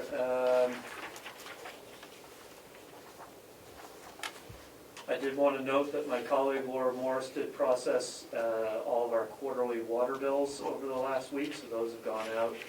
We do the administrative work for the water district. We only have 49 customers, but that has happened. The treasurer had previously wanted to make sure that the water tower capital reserve account had been created and funded. I wanted to assure you that that did happen. My colleague Kathy Armstrong was responsible for the actual work of doing that. I wanted to note that the invoices for interest to the 5 communities that were late making their payments did go out over the past week in accordance with a vote by the previous commission. And that concludes my report. Okay. Laura, is she taking over the whole process of the water bills and everything now, so she's... Yes, as a practical matter, and we still have some journal entries that Kathy or myself could do, but yeah, Laura's been doing that. This is her second quarter leading that effort, and she's doing a fine job. Good. Further questions for Mr. Cullen? I do not. He mentioned, though, the issue of the charges on the late payments from the towns. Yeah, Are we going to be able to discuss that? Yeah. Okay. I do have a question, Madam Chair. Yes. Yeah. So we didn't talk about it. It's loosely listed in your C plans for the upcoming week, the bank reconciliations. I'm wondering, CFO Cullen, if you have any idea how long it takes to reconcile 1 month. I understand from the last meeting and your update that we're about 12 months behind. How long does it take to reconcile 1 month realistically? And I know Laura's been doing that as well in addition to the water. Yeah, that's a hard question for me to answer specifically. We all recognize that this is a priority item. I've noted that one of the holdups in the past has been that we didn't have closing numbers for 2019, which meant we couldn't tie anything out to where we were. So we could do, say, June to July, and we could do May to June, but at some point we couldn't tie it out to an actual number. So as we are now entered our closing entries, we at least can tie out to the beginning of the year. On Monday, I did speak with my colleagues about how we need to now aggressively move this process up and move it towards completion. I just asked that I'll be giving you sort of weekly updates on our progress on this, recognizing that this is something that really needs to be done now. So, may I follow up? Go ahead.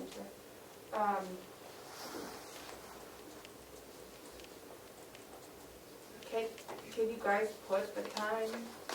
Can you get a consensus and put a time on it? I guess I don't want to be unrealistic about how long this is going to take, but I want an answer, and I don't want to wait 12 months and then find out we're still 12 months behind. So if it takes a week to reconcile a month, or it takes 2 weeks to reconcile a month, I would like to know sooner and later so that we can make sure we're ahead of this measured progress, because I don't know how long either myself or the electorate is going to be okay with not having reconciled books. I agree. I'd like to ask again if you could give me forbearance for a week to give you a more specific timetable on that. I don't want to overpromise and underdeliver on something that I'm not specifically able to give you an answer to. And I don't want you to, so it would be helpful to collectively. Madam Chair, could I follow up on that? So we don't have anything, my understanding is we don't have anything reconciled for any month in 2020. So we're 12 months behind. And that's going to affect completing the audit for 2020, closing the books for 2020, and it's going to affect issuing these bonds, trying to refi these bonds and issue more bonds, and the interest rates we can get. We want to be able to get the best interest rate possible. I think this, and if my fellow commissioners would agree, this needs to be an absolute priority. Getting those books reconciled, and I think what I'd like to see is a hard and fast plan, how it's going to get done, and when it can be done. And I want to push, and maybe this is, maybe I'm being too hopeful here. I'd like to push for the end of February, if possible. And if you need help to get us there, let us know, and try to create a plan for doing that in that kind of time period. So, If I may, Fergus, who is going to be responsible for doing that? Is it a cumulative in the whole department, or are you having one person working on that? I'm expecting that it'll be a 3-person effort, with myself being one of those 3, and obviously I'm the one who's responsible and accountable for making sure it gets done. Okay. Thank you. Madam Chair, may I ask one more question? Yes. This is unrelated to the reconciliation tangentially. When we get close to a line item going over, or a line item goes over, does Avenue alert us that line item is over? Yes, it does. Yes, it does flag something, as do I in my monthly snapshots to people. It's in communication with department chairs that we realize, hey, something unexpected has come up. We might need to watch this. Of course, here we are in January, right? Everything's fine for this year as of today. But, as we get to the end of the first quarter and we start to get some significant numbers and say, okay, are we more than 25% expended in this? Some items like software contracts, that's almost certainly going to be the case, because we'll pay one fee, in January, and that'll cover the whole year. And then there will be things that come up in the end of the year that we couldn't really anticipate that'll cause problems. So in the past, Commissioner, it's been a challenge, I know, to get accurate, timely information from finance on these matters. Since I arrived in September, we've been able to get monthly reports to the Commission within 10 days of the close of the month. And we've done that 4 months in a row. So my expectation is that we'll be continuing that. So things shouldn't sneak up on anybody. Thank you. Can I ask you, the update on Avenue? Do you know how many people still need the software? Yep, so I've been in touch with John Rich several times in the last week on that. He has the list of people who he needs to install software on machines, and we were last in touch with about this on Monday of this week. So, for example, he needs to install it on Melissa's computer so that the treasurer can access it there. I believe it's going to be installed on your computer so the commissioners can access it there. Mr. Murray needs it installed on his machine in the annex. So that is on John's to-do list. So there's not that many left to do? No, it's not. Good. Anything else? No. Madam Chair, may I ask one follow-up to that? Sure. Is there a place the delegation will be able to view it, or will they be coming to the commissioners with their requests? They'll have to come to the commissioners, and everything should be on, as soon as everything is done, it'll be up on our website. So the delegation should be able to see our budget. Maybe not on a daily basis, but it'll be there. Regularly. Anything else for Fergus? No, No? Okay. thank you. Thank you, Fergus. Okay, Joe, do you have anything for us? Oh, yes, I do. Let's see. Do you want to discuss the delinquent tax payments? I guess we could, I was going to do that on the commissioner's comments, but Okay, if you want me to do it that's now, fine. you can. That's fine. I too am still very concerned about the account not getting balanced. This is something that I have been harping on for going on 3 years now. And so I hope that we can get this resolved fairly quickly. I'm about to suggest that the current bank statements that I believe come electronically go directly to Laura, and she can utilize that to try and start doing some sort of a balance of the account using the bank balance, since we can't seem to figure out what our balance should be, to get this process moving forward. I didn't quite understand. Did you say you want them to go directly to Laura, or I'd they like are to going? No, they're not. I'd like to see them go directly. I mean, there's no reason that, obviously Kathy can have them too. But I think what we need to do is, I think we need to contact our bank and advise them to also electronically send it to Laura. So who's getting them now? Now they're going to finance, and I think they're going to Kathy. So Would that be can you correct? get them, Fergus? That's correct, but we've had pretty good communication over the last couple of months about Laura has been able to get them from Kathy in a timely manner, if not instantly. I think we've been solving that problem. Treasurer's right to have identified it, but I don't think it's as bad as it was before. Okay, well, I apologize if I'm incorrect, but the last information I got was that Laura was still waiting for December of 2019. I'll follow up on that. Thank you.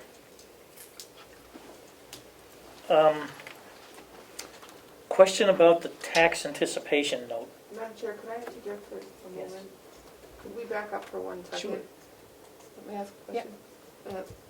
Treasurer, I have the same question of you that I had of CFO Cullen. Do you have an estimate of time you think it should take them to, once they receive a month's bank statement, so presumably for, the beginning of 2020, we already have them, to reconcile it to the statement? So to look at the checks that have come in and to itemize it to make sure there are no charges that are superfluous or that we didn't make or an error. Right. How long, do you have an estimate as the treasurer of how long it would take to do 1 month? Well, there's 2 ways to answer that. My own opinion, we don't have, major check numbers. Occasionally we have some weeks that we have more checks than others. So I'm guessing we might have, what, a couple of hundred checks a month, maybe a bit more. Takes a little bit of time to go through those and verify, that it's correct. I would venture between an hour and 2 hours, depending on the amount of activity. The problem that I'm seeing, or that I believe, is that the department is so busy and short-handed that this is one of those things that keeps getting pushed off and pushed off and pushed off, because perhaps it's not felt like it's a major issue. I feel it is a major issue. And I know CFO Cullen is working diligently to try and get this corrected. I'm just looking at trying to figure a way to alleviate some of the pressure on some of the people in the finance office by having Laura take this responsibility on. I'm not trying to take anything away from the finance office, but I do think it needs another pair of hands, and getting the information directly, I think, would help. I don't know if that answers your question or not, but... It does. Madam Chair, may I ask a follow-up? Yes. Can this be done remotely? Or does a person have to be in the building to reconcile? I think the possibility exists that it could be done remotely, but I would prefer to have it done in the office. Could I ask a follow-up question? Yes. Mr. Treasurer, the bank statements don't go to you? No. I do have access now that I can get them if I want them. And I do go in and look at them. Shouldn't they go to you? No, they should go to the fiscal department. Okay. I'm not the one that's balancing the checkbook. It should be them, and then I approve it after. Okay. But if they could go to you and you could then give them to the fiscal department, and that way you would have a copy and you would be in charge of it. Well, And you'd be able to control the process that way. I do have access to Okay. the account, and so I can see the checks that have cleared. Okay. I can have the bank forward me a copy of the bank statement also, Okay. but it's important that it comes to fiscal because they're doing the process. Okay. And after the process is done, like I say, I'm supposed to be looking at what they did and verifying it and signing off on it. But it's also, the other side is in the internal Mm-hmm. process. And at the end of the month, they have to match. Yep, So who's handling the internal process? that would be the fiscal department. Okay. And then at the end of the month, it all has to be reconciled to see that the numbers match, and if they Right. don't, we need to know why. Correct. If I may, Commissioner Platch, I do have a book or a log that Laura keeps downstairs for me, that every month each department submits their bank statements and their balancing of the accounts, and we review them and check them and sign off on them. Okay. We don't have it for the main account. That's Okay. the problem. Madam Chair, may I ask a follow-up? Yes. Why don't we have it for the main account if we have it for all of the other ones? This is something that we've been asking for a period of time, and I think as CFO Fergus has presented, it's a process that they're getting in place. Should have been done a long time ago, but this problem didn't happen overnight, so it's taking a little while to get it corrected, but we are getting it corrected. Can I ask a follow-up, Madam Chair? Yes. So the thought is that once they got through 2020 and got current, then that process would be implemented and it would be done every month. Right. But until we get the old ones reconciled, is that fair? Then Yes. that can't take. Yeah, Okay. if I may, what I'm asking for is, starting with this month, January of 2021, I'd like those to go directly to, well, to go to finance, wherever they go there is fine, but I'd also like it to go to Laura, and she can start her work looking through the actual checks and making sure everything is correct there, Oh, for 21? starting in 21, yes. In the meantime, she's going to have to continue to update and do the stuff from 22. Madam Chair? Yes. What needs to be done to make that happen? Well, Does the bank need to be contacted Yep. and instructed? yes, Okay, and who needs to do that? I can do it. Okay. Yep, I'll take care of that. So should I make a motion to authorize our treasurer to do that? Well, I don't think you have to make a motion to do it, Okay. because I can do it. Okay. If you feel comfortable, I'm okay. I just, Yep. I don't feel a need to make a motion. Okay. Any further questions about that issue at this moment? No. I can't promise it's gonna happen overnight, but we are moving forward with it, much better than we had been previously. Would that be a fair statement? Oh, I think so. I mean, when I arrived, the three major issues that I inherited, if you will, people hadn't been getting accurate and timely financial snapshots on where we stood with our budget. I think we've fixed that. The 2019 audit was not complete. We've been driving that as quickly as we can, and we're almost to the end of that. And the third was that reconciliations hadn't been done for at least 12 months, maybe longer. And we've made progress on that, but we've had to take care of the audit first before we could move that forward. So I certainly heard the message loud and clear today about the level of priority this needs, and can only assure you that it's going to get that level of priority now that the 2019 numbers are finally in. In defense of the system, if you will, I think when CFO Fergus got here, he inherited some issues that should have been taken care of previously. Yep. And so it was difficult to prioritize, but this is one of the ones at the top of the list, even though he had some other, I'm sure, more pressing issues that had to be accomplished, including getting the financial numbers correct. So, there it be. And do you have another announcement you wanted to make? Oh, yeah. Off the subject, it's no secret that I have stage 4 pancreatic cancer. I was in Dartmouth for the last 2 days and had some tests done, and it appears that the tumor is shrinking. It appears that the spots on the kidneys are shrinking. My doctor tells me I'm in the top 30% of people for recovery, although he didn't want to be too optimistic. I'm feeling much better, thank you. And we just continue with the chemo and hope for the best. So that's good news. Yes, it's very good news. Yes. That's great. So moving forward onto the tax anticipation. Okay.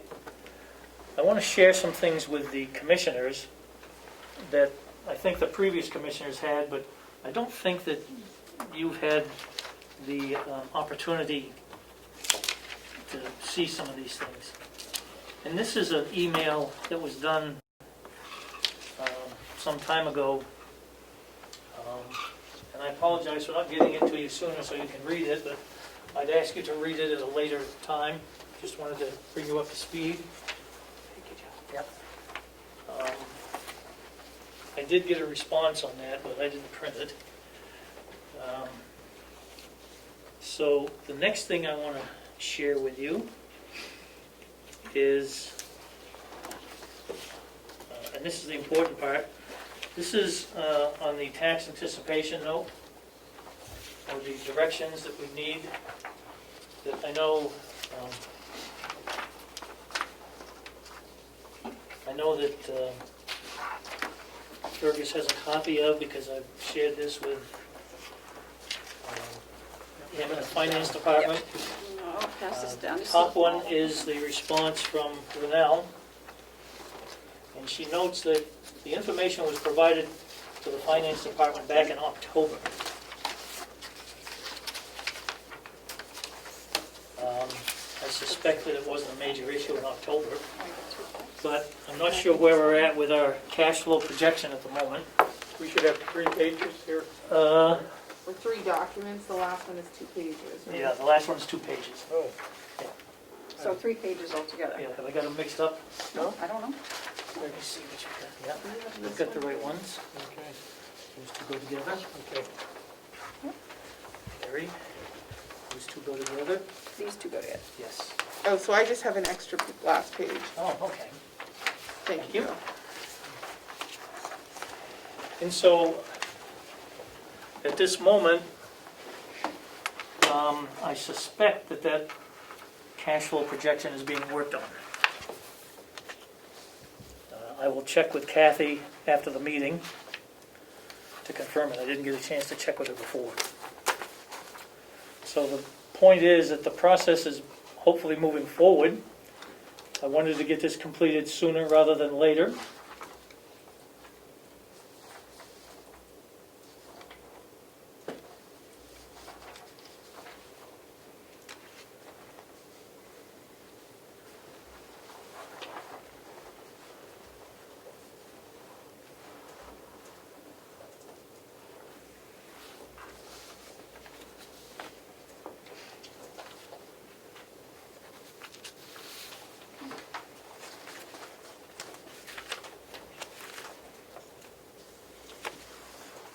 May I ask, Curtis, were you aware of Kathy being in receipt of this, or is this all new stuff for you? I'm aware that Kathy has been working on the cash flow projection needed for the TAN, and I believe that's been noted in my weekly report last week. Yes. So the beginning of this document requires us to indicate cash on hand as of January 2021. If we haven't closed the books, how can we fill in that number? I have not seen the document that you're looking at right now, but we could go to the bank statement and we could provide that number with a level of confidence that it's pretty tight. But if we haven't reconciled the bank statements from the 12 months before, how do we have confidence in that number now?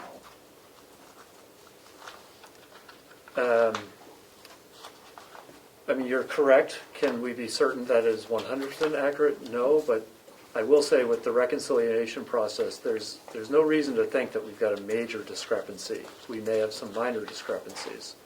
We don't know for certain, but the bank statement should be pretty good, keeping in mind that our bank accounts are with the same bank that's offering us the TAN.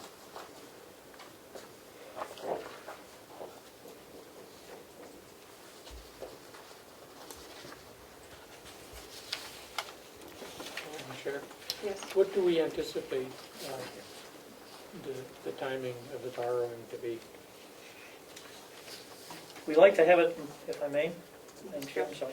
We'd like to have it in place as soon as possible after the new year starts. Does it mean we need to use it right away? No, not necessarily. But I like the idea of having it in place so that if and when something comes up, it's already there. In past times, we've had to rush a bit to get it completed, and this would take us into March and sometimes into April before it closed. My goal is to have these things accomplished usually within the first month of the new year. Just like the budgets, the budgets were put out much earlier this year than previous. And the hope was that we would not need to do a continuing resolution to operate. Some of the delegation thinks that we don't need that, and some of them agree that we do need that. I'm a firm believer that we do need it, otherwise you're operating with no budget and no approvals. And that's a process that I'm trying to shorten to have it done hopefully by February. And that we won't be dragging into March and April trying to get the budget approved. If I may come back to one other thing, I apologize. On the tax anticipation note, there are some documents that were needed, copies of minutes and whatnot. I do want to mention that Melissa has all of that done and is ready. So it's a team effort to get this done.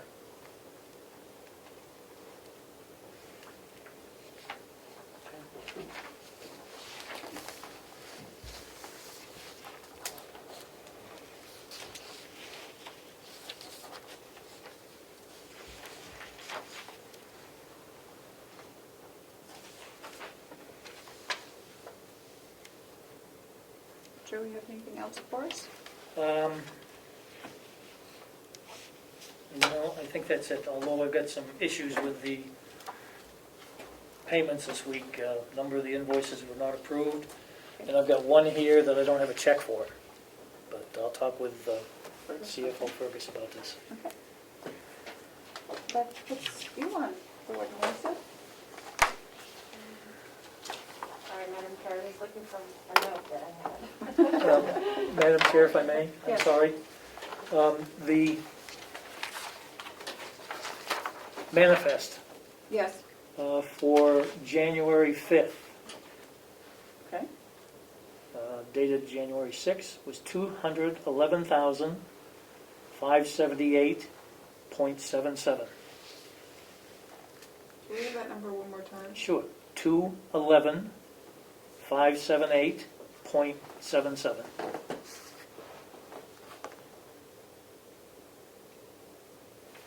And the other manifest I think you're looking for is this week's. Yep.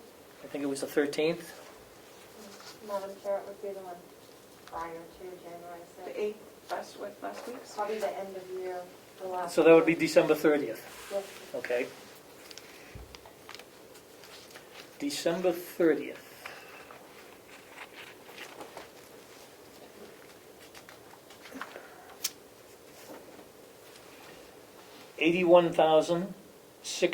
$81,614.64.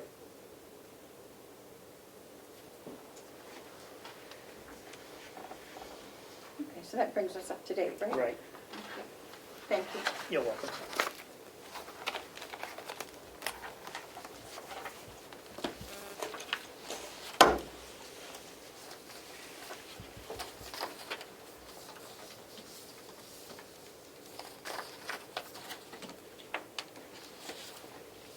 Ready?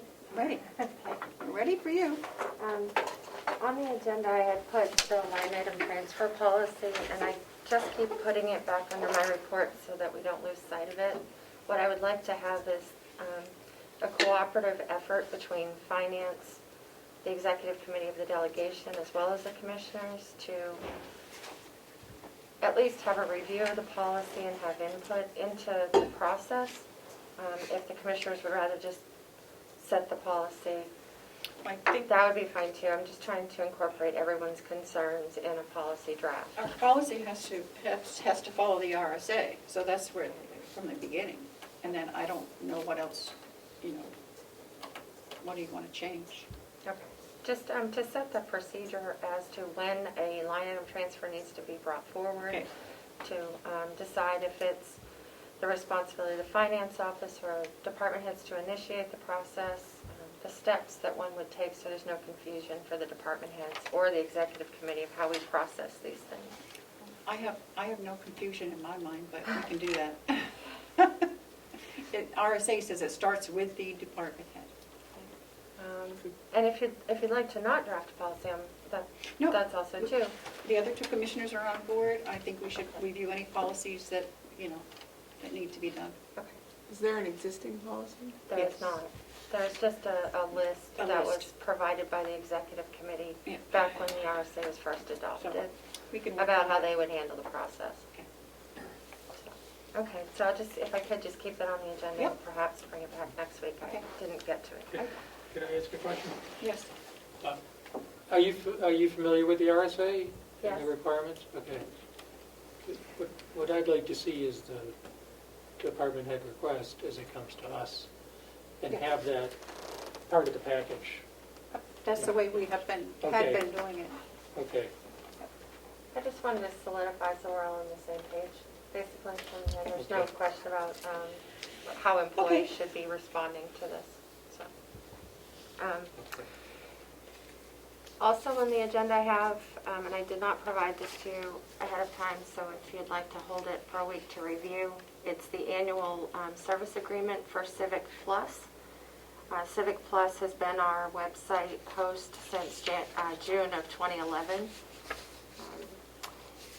If you're interested in their agreement, I have an invoice from them that states if we do not pay the annual invoice by the end of January, there is a charge of 1.5%. So I would just ask that for your consideration before month end, Okay. if not today. The agreement, I didn't see any changes between the 2020 and 2021 agreement, and the cost increase is $131.25 for a total for 2021 of $2,756.25, which is on the last page of the agreement. Yep. So Melissa, you've been working with them. Do you find them satisfactory? Do you want to look around? Do you want to keep this? What? No, I'm satisfied with their support options, and I'm looking forward to getting the money approved in the budget that the commissioners put in for updating our website. I think that they're a good partner for us. It needs some updating. It certainly does. It's not very user-friendly, I don't think. No, Okay. but yeah, I would recommend continuing with them, certainly. Okay, well, take a look at this and bring it back next week Okay, for approval or disapproval. all right. Okay. Great. And otherwise, for my report, I'm obviously working with the delegation now that they're getting into their budget meetings, and looking forward to the subcommittees, which they decided on Monday. I look forward to working with them and get them scheduled and get this process moving. Is there anything I can do for the commissioners or to assist the commissioners in making sure that you're connected to this process? I really want to be that, that bridge to.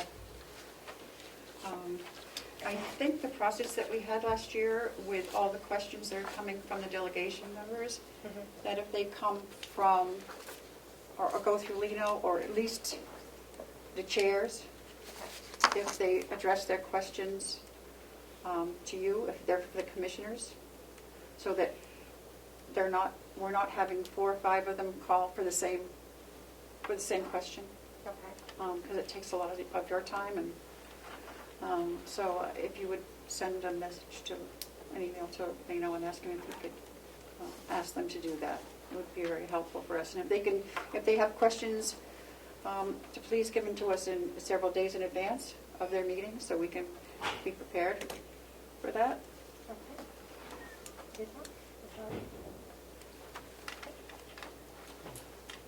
Matthew, anything? No. Okay. So that would be my only request. Okay. Sometimes I get, in delegation mode, or I get in commissioner's mode, and I might miss communicating something with you, and it's certainly not intentional. So if there's any way I can help you, since this is your first year, specifically the 2 new commissioners. I have one thing, if I may, Madam Chair. If we could just blast out my county email and county number so that if people are looking to contact me, they can do it through the appropriate venue. Okay. Then I can better track everything that's coming in, and it won't get lost with the 500 emails I get from clothing companies a day. Actually, if I might, I would make the same request. Okay. Because right now my Maybe put it- personal email. Maybe make sure the website is updated. Yes, Yeah. that needs to happen today. I know. So No, that the someone old brought that to commissioners, me. the former Yeah. commissioners don't keep getting calls. Hey, we still get bills that have Dave Sorensen's name on them. Oh, So do you feel confident that your accounts have been set up properly, your phones? And if not, the IT contractor is on site today, Oh, so good. we can connect we you need to- today if you're Yeah. having anything, Yeah. okay. We My need to phone talk. number is working, but my county email is not on the phone. And I believe it needs his approval. It keeps asking for an approval that I wouldn't have the answer to, so. Okay. And that was the same when I was here as a former employee, required him to initially set it up, and then I was good to go, so. Okay. Are you, is your county email all set? or- I'd like to talk with them this afternoon. Okay, If he's still here, sure. yeah, we can arrange that, thank you. Okay, that's all I had, Madam Chair. Okay. Okay, so we will go to commissioners' comments and reports. So the first thing that I have on the agenda is I would like to rescind the vote that we did on December 30th concerning the tax penalties that were sent out for the 4 individual towns. So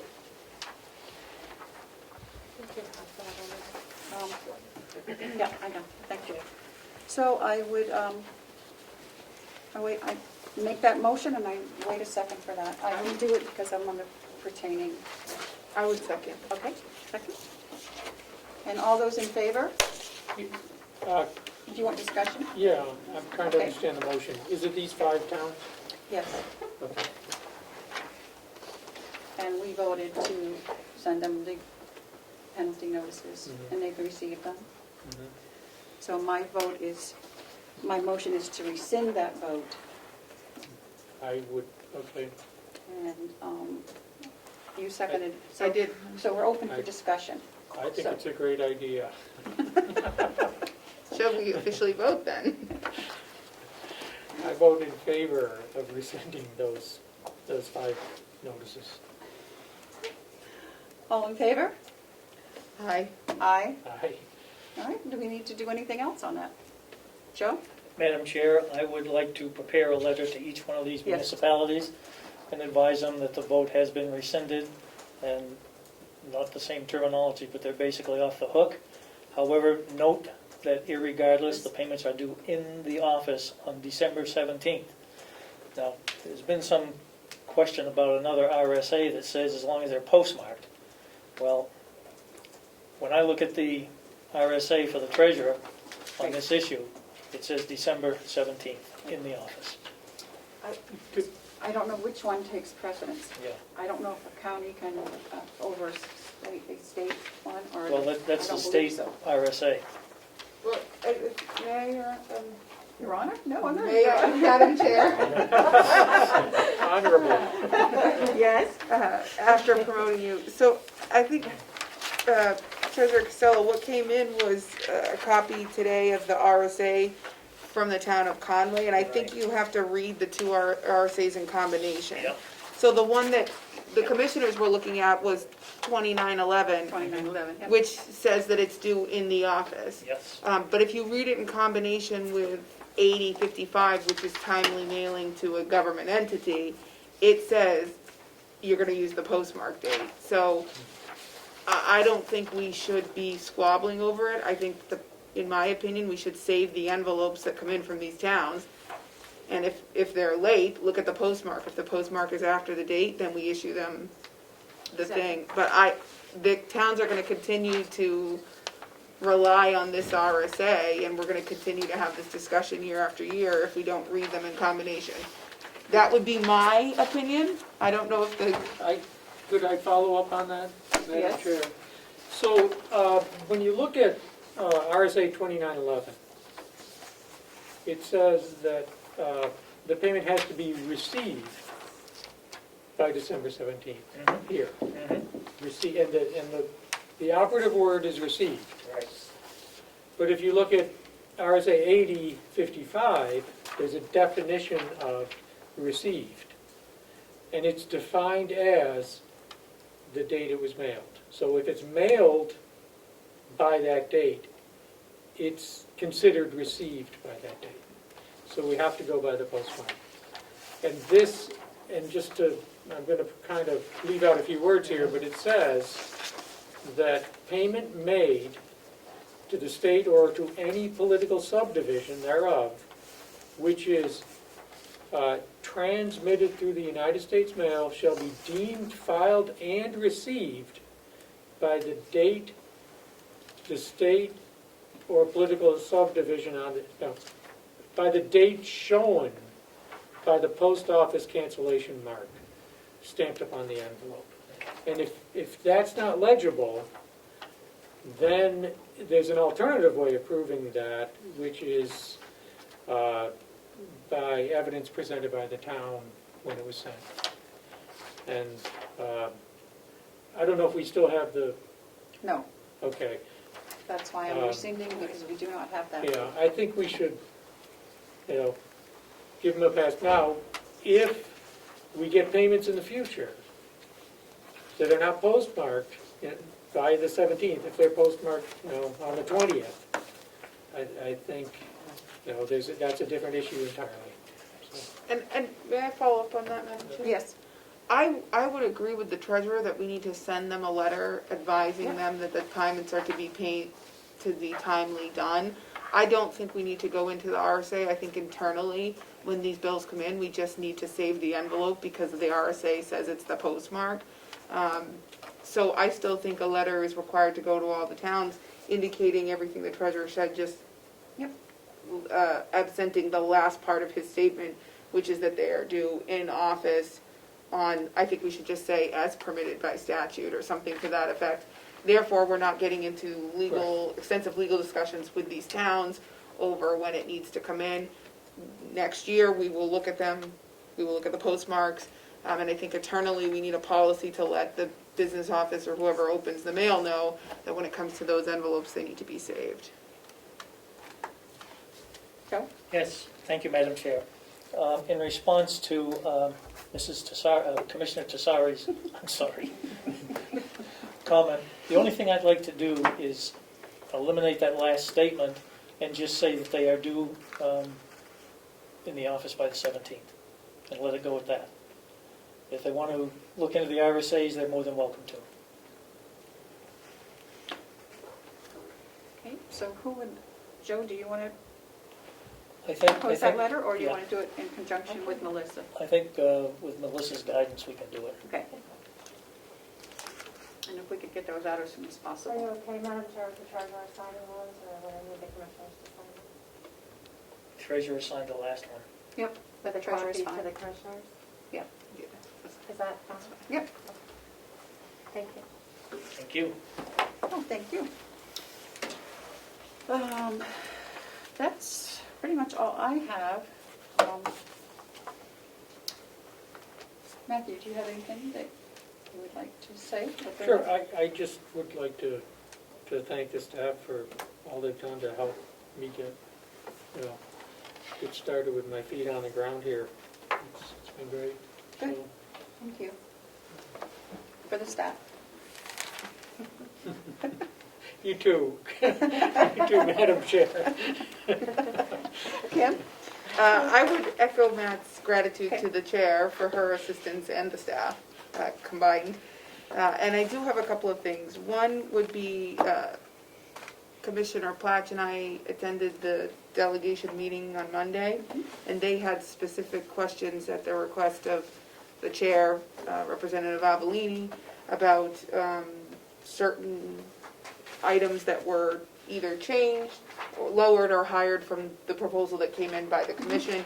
Obviously, neither Commissioner Platch nor I felt it was appropriate for us to comment on that since we weren't here. And so I would just leave it with the chair as to what she would like to do about a response. And if my notes are necessary, I know that Melissa was there, so maybe my notes we don't need. Well, I'd like to have both notes so I can make sure that everything is there. Get you my notes. Yep, and yours, and And then then we'll do a response, and I don't know if you guys want to be involved in it, because I can do that, and we can look at it, and then send it off after the meeting next week, I defer to the chair. I do too. for this time. Whatever you would Thank you, like. guys. Okay, well, I understand, because you weren't here, so you don't know why, so Right. that's no problem. Yeah. Well, I would defer to the chair as to what you want to do. If you want to look at it, and you want input from us, I'm I happy can to send give it to input, both of or you. If you want to not, I Before. don't need it. It's up to you, Madam Nope, Chair. I can send it out to both of you, so you Oh, right. understand also that was probably the right thing to do. That would be great for Okay. clarification. If I may, my feeling was at the time that it wasn't my position to explain Right. why what we did. decisions were made. I mean, it's there in the public meeting that can be watched or listened to. But I echoed I that. didn't want to, And I really owe everyone an apology for not being there. It was not my intention. I very rarely miss a meeting. I don't think I've ever missed any delegation meetings, but I had a family medical situation that came up that I felt that I needed to be there and not here. So, and it was very unexpected. So, again, I apologize to the delegation and to you too for leaving you in the hot seats. it's okay. Joe? Thank you, Madam Chair. I too apologize for not being here for the delegation meeting. I try very hard to attend all of those. Unfortunately, I was in Dartmouth at the time, so I couldn't attend, but we'll make every effort to attend in the future. Madam Chair, one more thing. Yep. As part of that meeting, an issue came up in regards to the IT department and Mr. Rich, in regards to devices and whether the county had a list of all of the devices that are there. And Melissa gave input that the list had not been sent out because it contained personal information about who had the device, and the delegation was looking for clarification on, can they just get the department? So the device and the department, so I didn't know. I'm sure that John has that, but yeah, He indicated he did, but he didn't feel comfortable sending it without commission approval. okay, I will talk to him today. Okay. Melissa? Yep, if I could just follow up, I'm sorry, I might have missed part of that. We have an IT inventory, but it had the list of employee names. Right. And if the commissioners are okay with just releasing it, as long as those names are redacted, I can send it out. Okay, if you could do that, that would be fine. John has Make sure already- you send one to us too. Of course. Okay, thank you. Okay, any other commissioner comments? I have something that we'd have to discuss in Okay, non-public. I'll come into that next. So- Okay. Oh, I had one more thing, Madam Chair. Okay. I'm sorry. I apologize. I'm getting my That's okay. bearings. I was wondering if it was possible to get, I believe that we have job descriptions. We do. If it's possible for me to get them so that I can review them, so that I'm aware of what everyone's job description is, and I'm not asking for an answer that would be given by another No, you can, official. you can go see Chris and he can give them any ones that you want. Okay. Okay? And is that something that you would like to? Yes, it is. Thank you. Okay, so we'll double it. Do you want specific, do you want one department at a time, or you just want everybody's? What would be, I mean, it's a lot, so. Probably department at a time, and my preference would be to start with the one we're responsible or semi-responsible for Okay. finance, so. Okay, So all the we'll see different Chris this lines. afternoon and, or you can. Finance, payroll, HR, and the executive coordinator. Yes. Okay. Yep. I'll send that, if you'd like, I can send an email to Chris right now to get him working on Yeah, it. he can go ahead and print them out, yep, So it's not delayed. okay. 3 copies. Okay. I'll take another, although I have them all at home, but. Okay. Anything else? Not for me, no. Oh, I'm sorry, I'm No, still go on ahead, commissioner Melissa. comments. I just wanted to circle back to the certificate of authority that Administrator Chandler had asked for your signature on Oh, okay. for the, Do you have the clean one, or we just use one of these? you could use one of those. I'm not I believe we all signed it last time, didn't we? All 3 commissioners, I Yes. believe, did, yes. There's no line, but we just, all 3, Yeah. just, yep. Okay. Did you have enough information to decide on that? I'm sure. Or is this something you want to look at and do next week? I think they need it fairly soon, don't they? I'm comfortable doing it this week. Yeah, The it's- representation was that Yeah. it's to get money back, so Yeah. I don't, I wouldn't want to hold up us getting reimbursed money.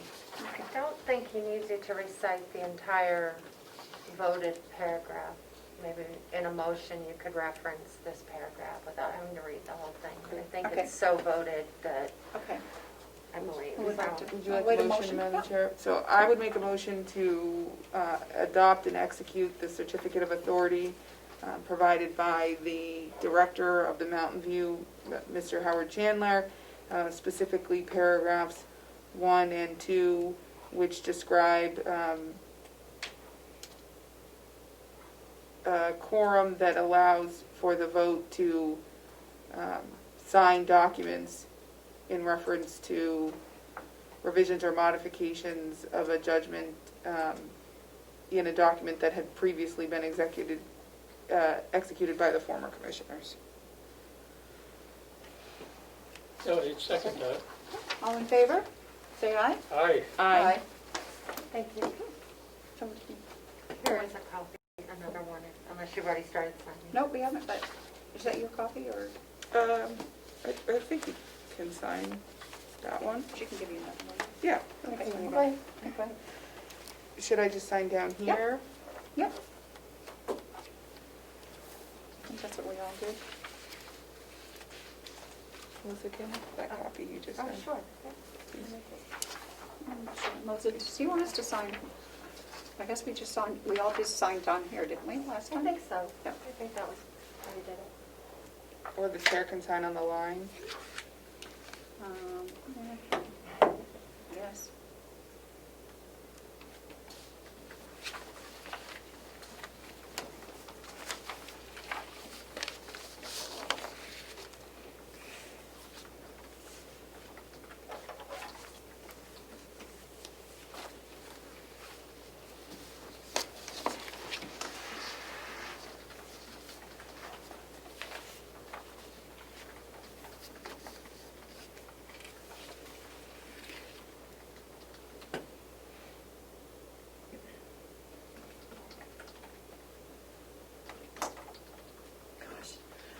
To get in the habit of 2021. Jeez. That's right. And do you have something for us to sign also? I do. Okay, so we'll give this back to you. One is the report for the grant with the Department of Justice. This is just our report that needs to be signed. The other is the representation letter for Melanson, which Okay. they requested on our letterhead, which I have here. Authorized signature right here. Yes.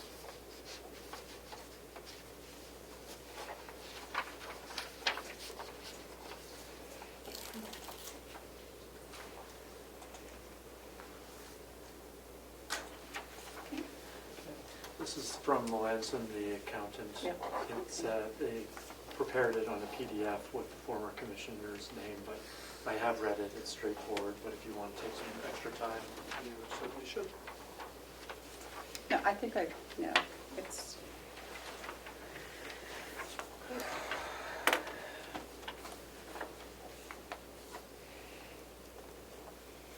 Would you two like to read this? I mean, you do it? If we're gonna sign it. No, just one. But still, you can read it. I can provide an electronic copy or a hard copy while you're here if you prefer.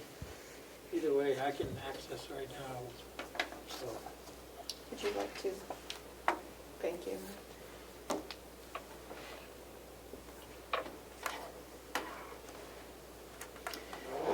Do we have to make a motion for me to sign that? I don't believe so. I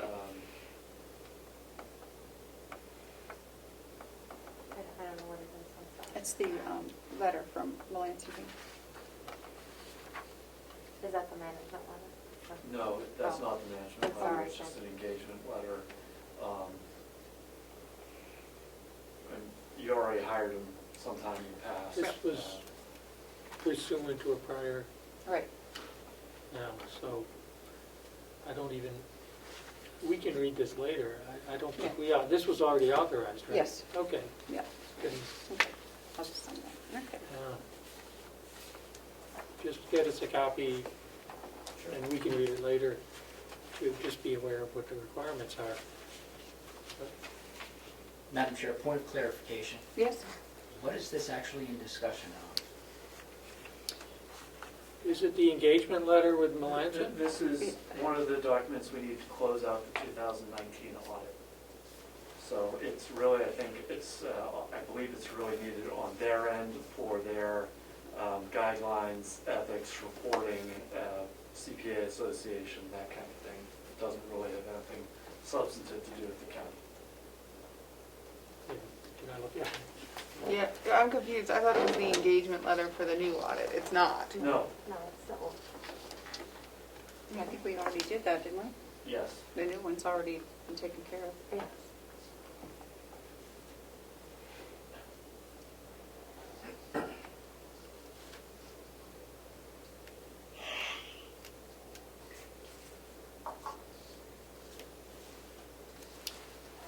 No, Okay, you know what, I'd like to wait on this, if possible. Could we do this next week, or does this have to be signed right this minute? Is this gonna hold up the rest of the audit without this? That's well, fine. I mean, I hadn't seen this. I've got to track down a letter from one of the law firms, and there are a couple other Okay, things that need to happen to finalize the 2019 audit, so This is delays it by a couple of days at this point. I'm not sure that's a Okay. big deal. Yeah. It's not an engagement letter, it's, no, no engagement. so yeah. What does it say in the first sentence, Commissioner? I'm sorry. This representation letter is provided Representation letter, I Yeah. apologize. I in used the wrong connection with word. your audit, yeah. Yeah. But are we asserting facts in it? I'm happy to provide you with a copy so you can have every level of comfort before it gets signed. I'll just give that back to you then. They prefer to wait, so. Yeah, I'd like to,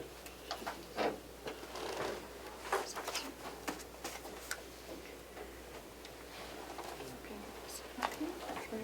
Any other commissioner comments or, okay? Do we have any media questions? Yes, Madam Chair. Oh, whoa, Oh, I'm sorry. hands up everywhere.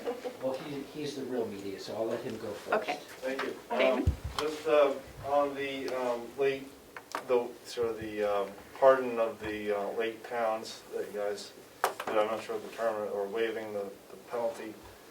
I understand about Conway because, you know, the postmark was questionable and how timely they were, but like with Bartlett being 13 days late, I was wondering what the rationale for giving them the pass was.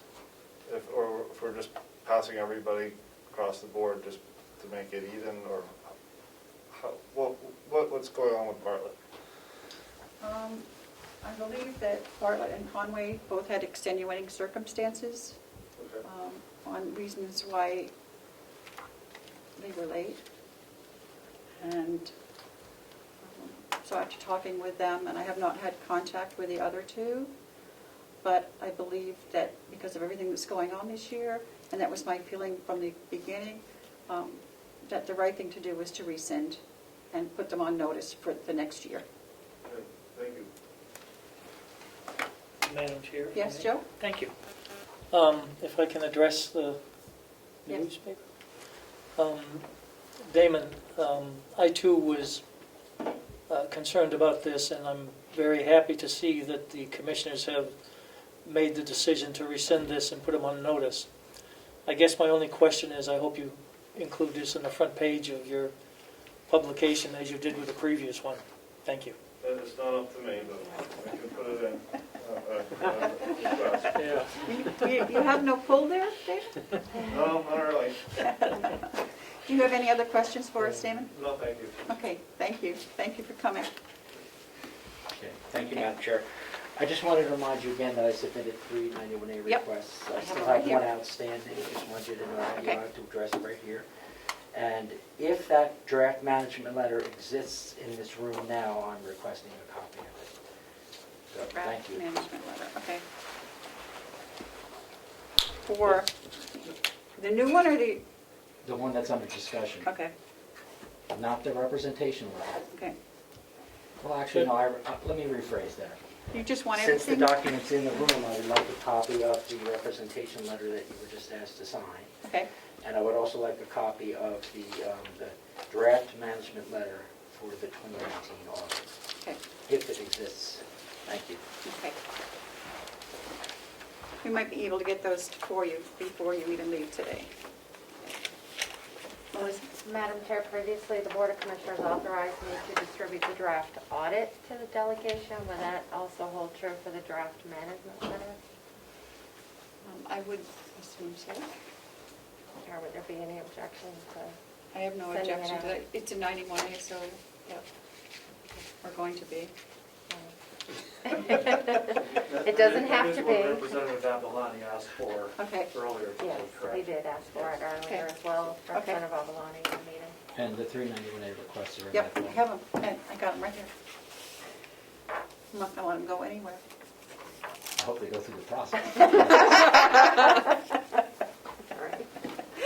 Okay. Do we have any public input? Yes, I see none.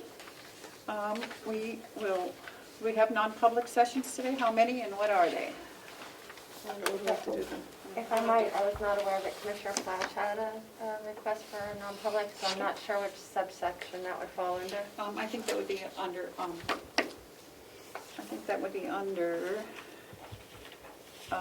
probably C. Okay, Madam What do Chair. you think? What was the question? Your 91A request would be under. Or you're non-public. C. Or non-public, yeah, sorry. Yeah. Yeah, that's right. This would be under C. Madam Chair, we have 3 sections under C and 1 under B, as in boy. Okay. Received. Okay, 1B, so we have 4. Okay. So, I will await a motion to go into non-public. So, in terms of the management letter, it's a draft, so it's a preliminary draft. There would be, it's not necessarily the final management letter. There would be an exemption available for drafts. I don't feel strongly about it. I don't know that we need to assert that exemption, but, and I don't have a problem releasing the draft, but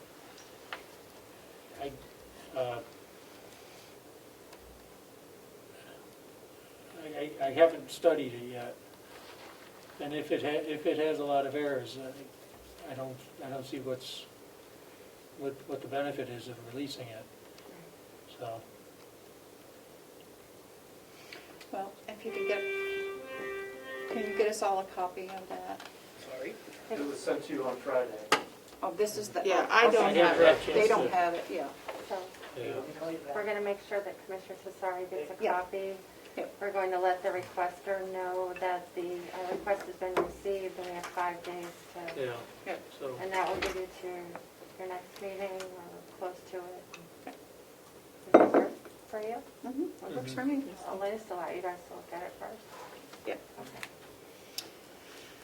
Okay, so then my thing was I'll await a motion to go into non-public. I would make a motion that we go into non-public. I'd second that motion. All in favor? Aye. Aye.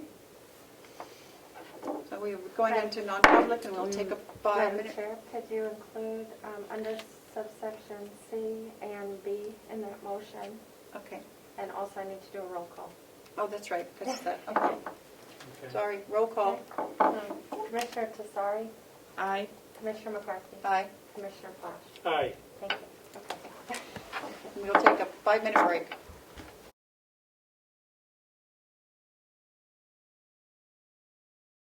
To come out of No. non-public? No? No. 2/3. Okay. Okay. I'll wait a motion to come out of non-public. I'd like to make a motion to come out of non-public session. I'd second. Okay, all those in favor say aye. Aye. And we will, do I need a motion to seal sessions 1, 2, 3, and 4? I'd like to make a motion to seal sessions 1, 2, 3, and non-public sessions 1, 2, 3, and 4. A second. All in favor, say aye. Aye. Aye. And we are going to recess until 9 a.m. tomorrow morning.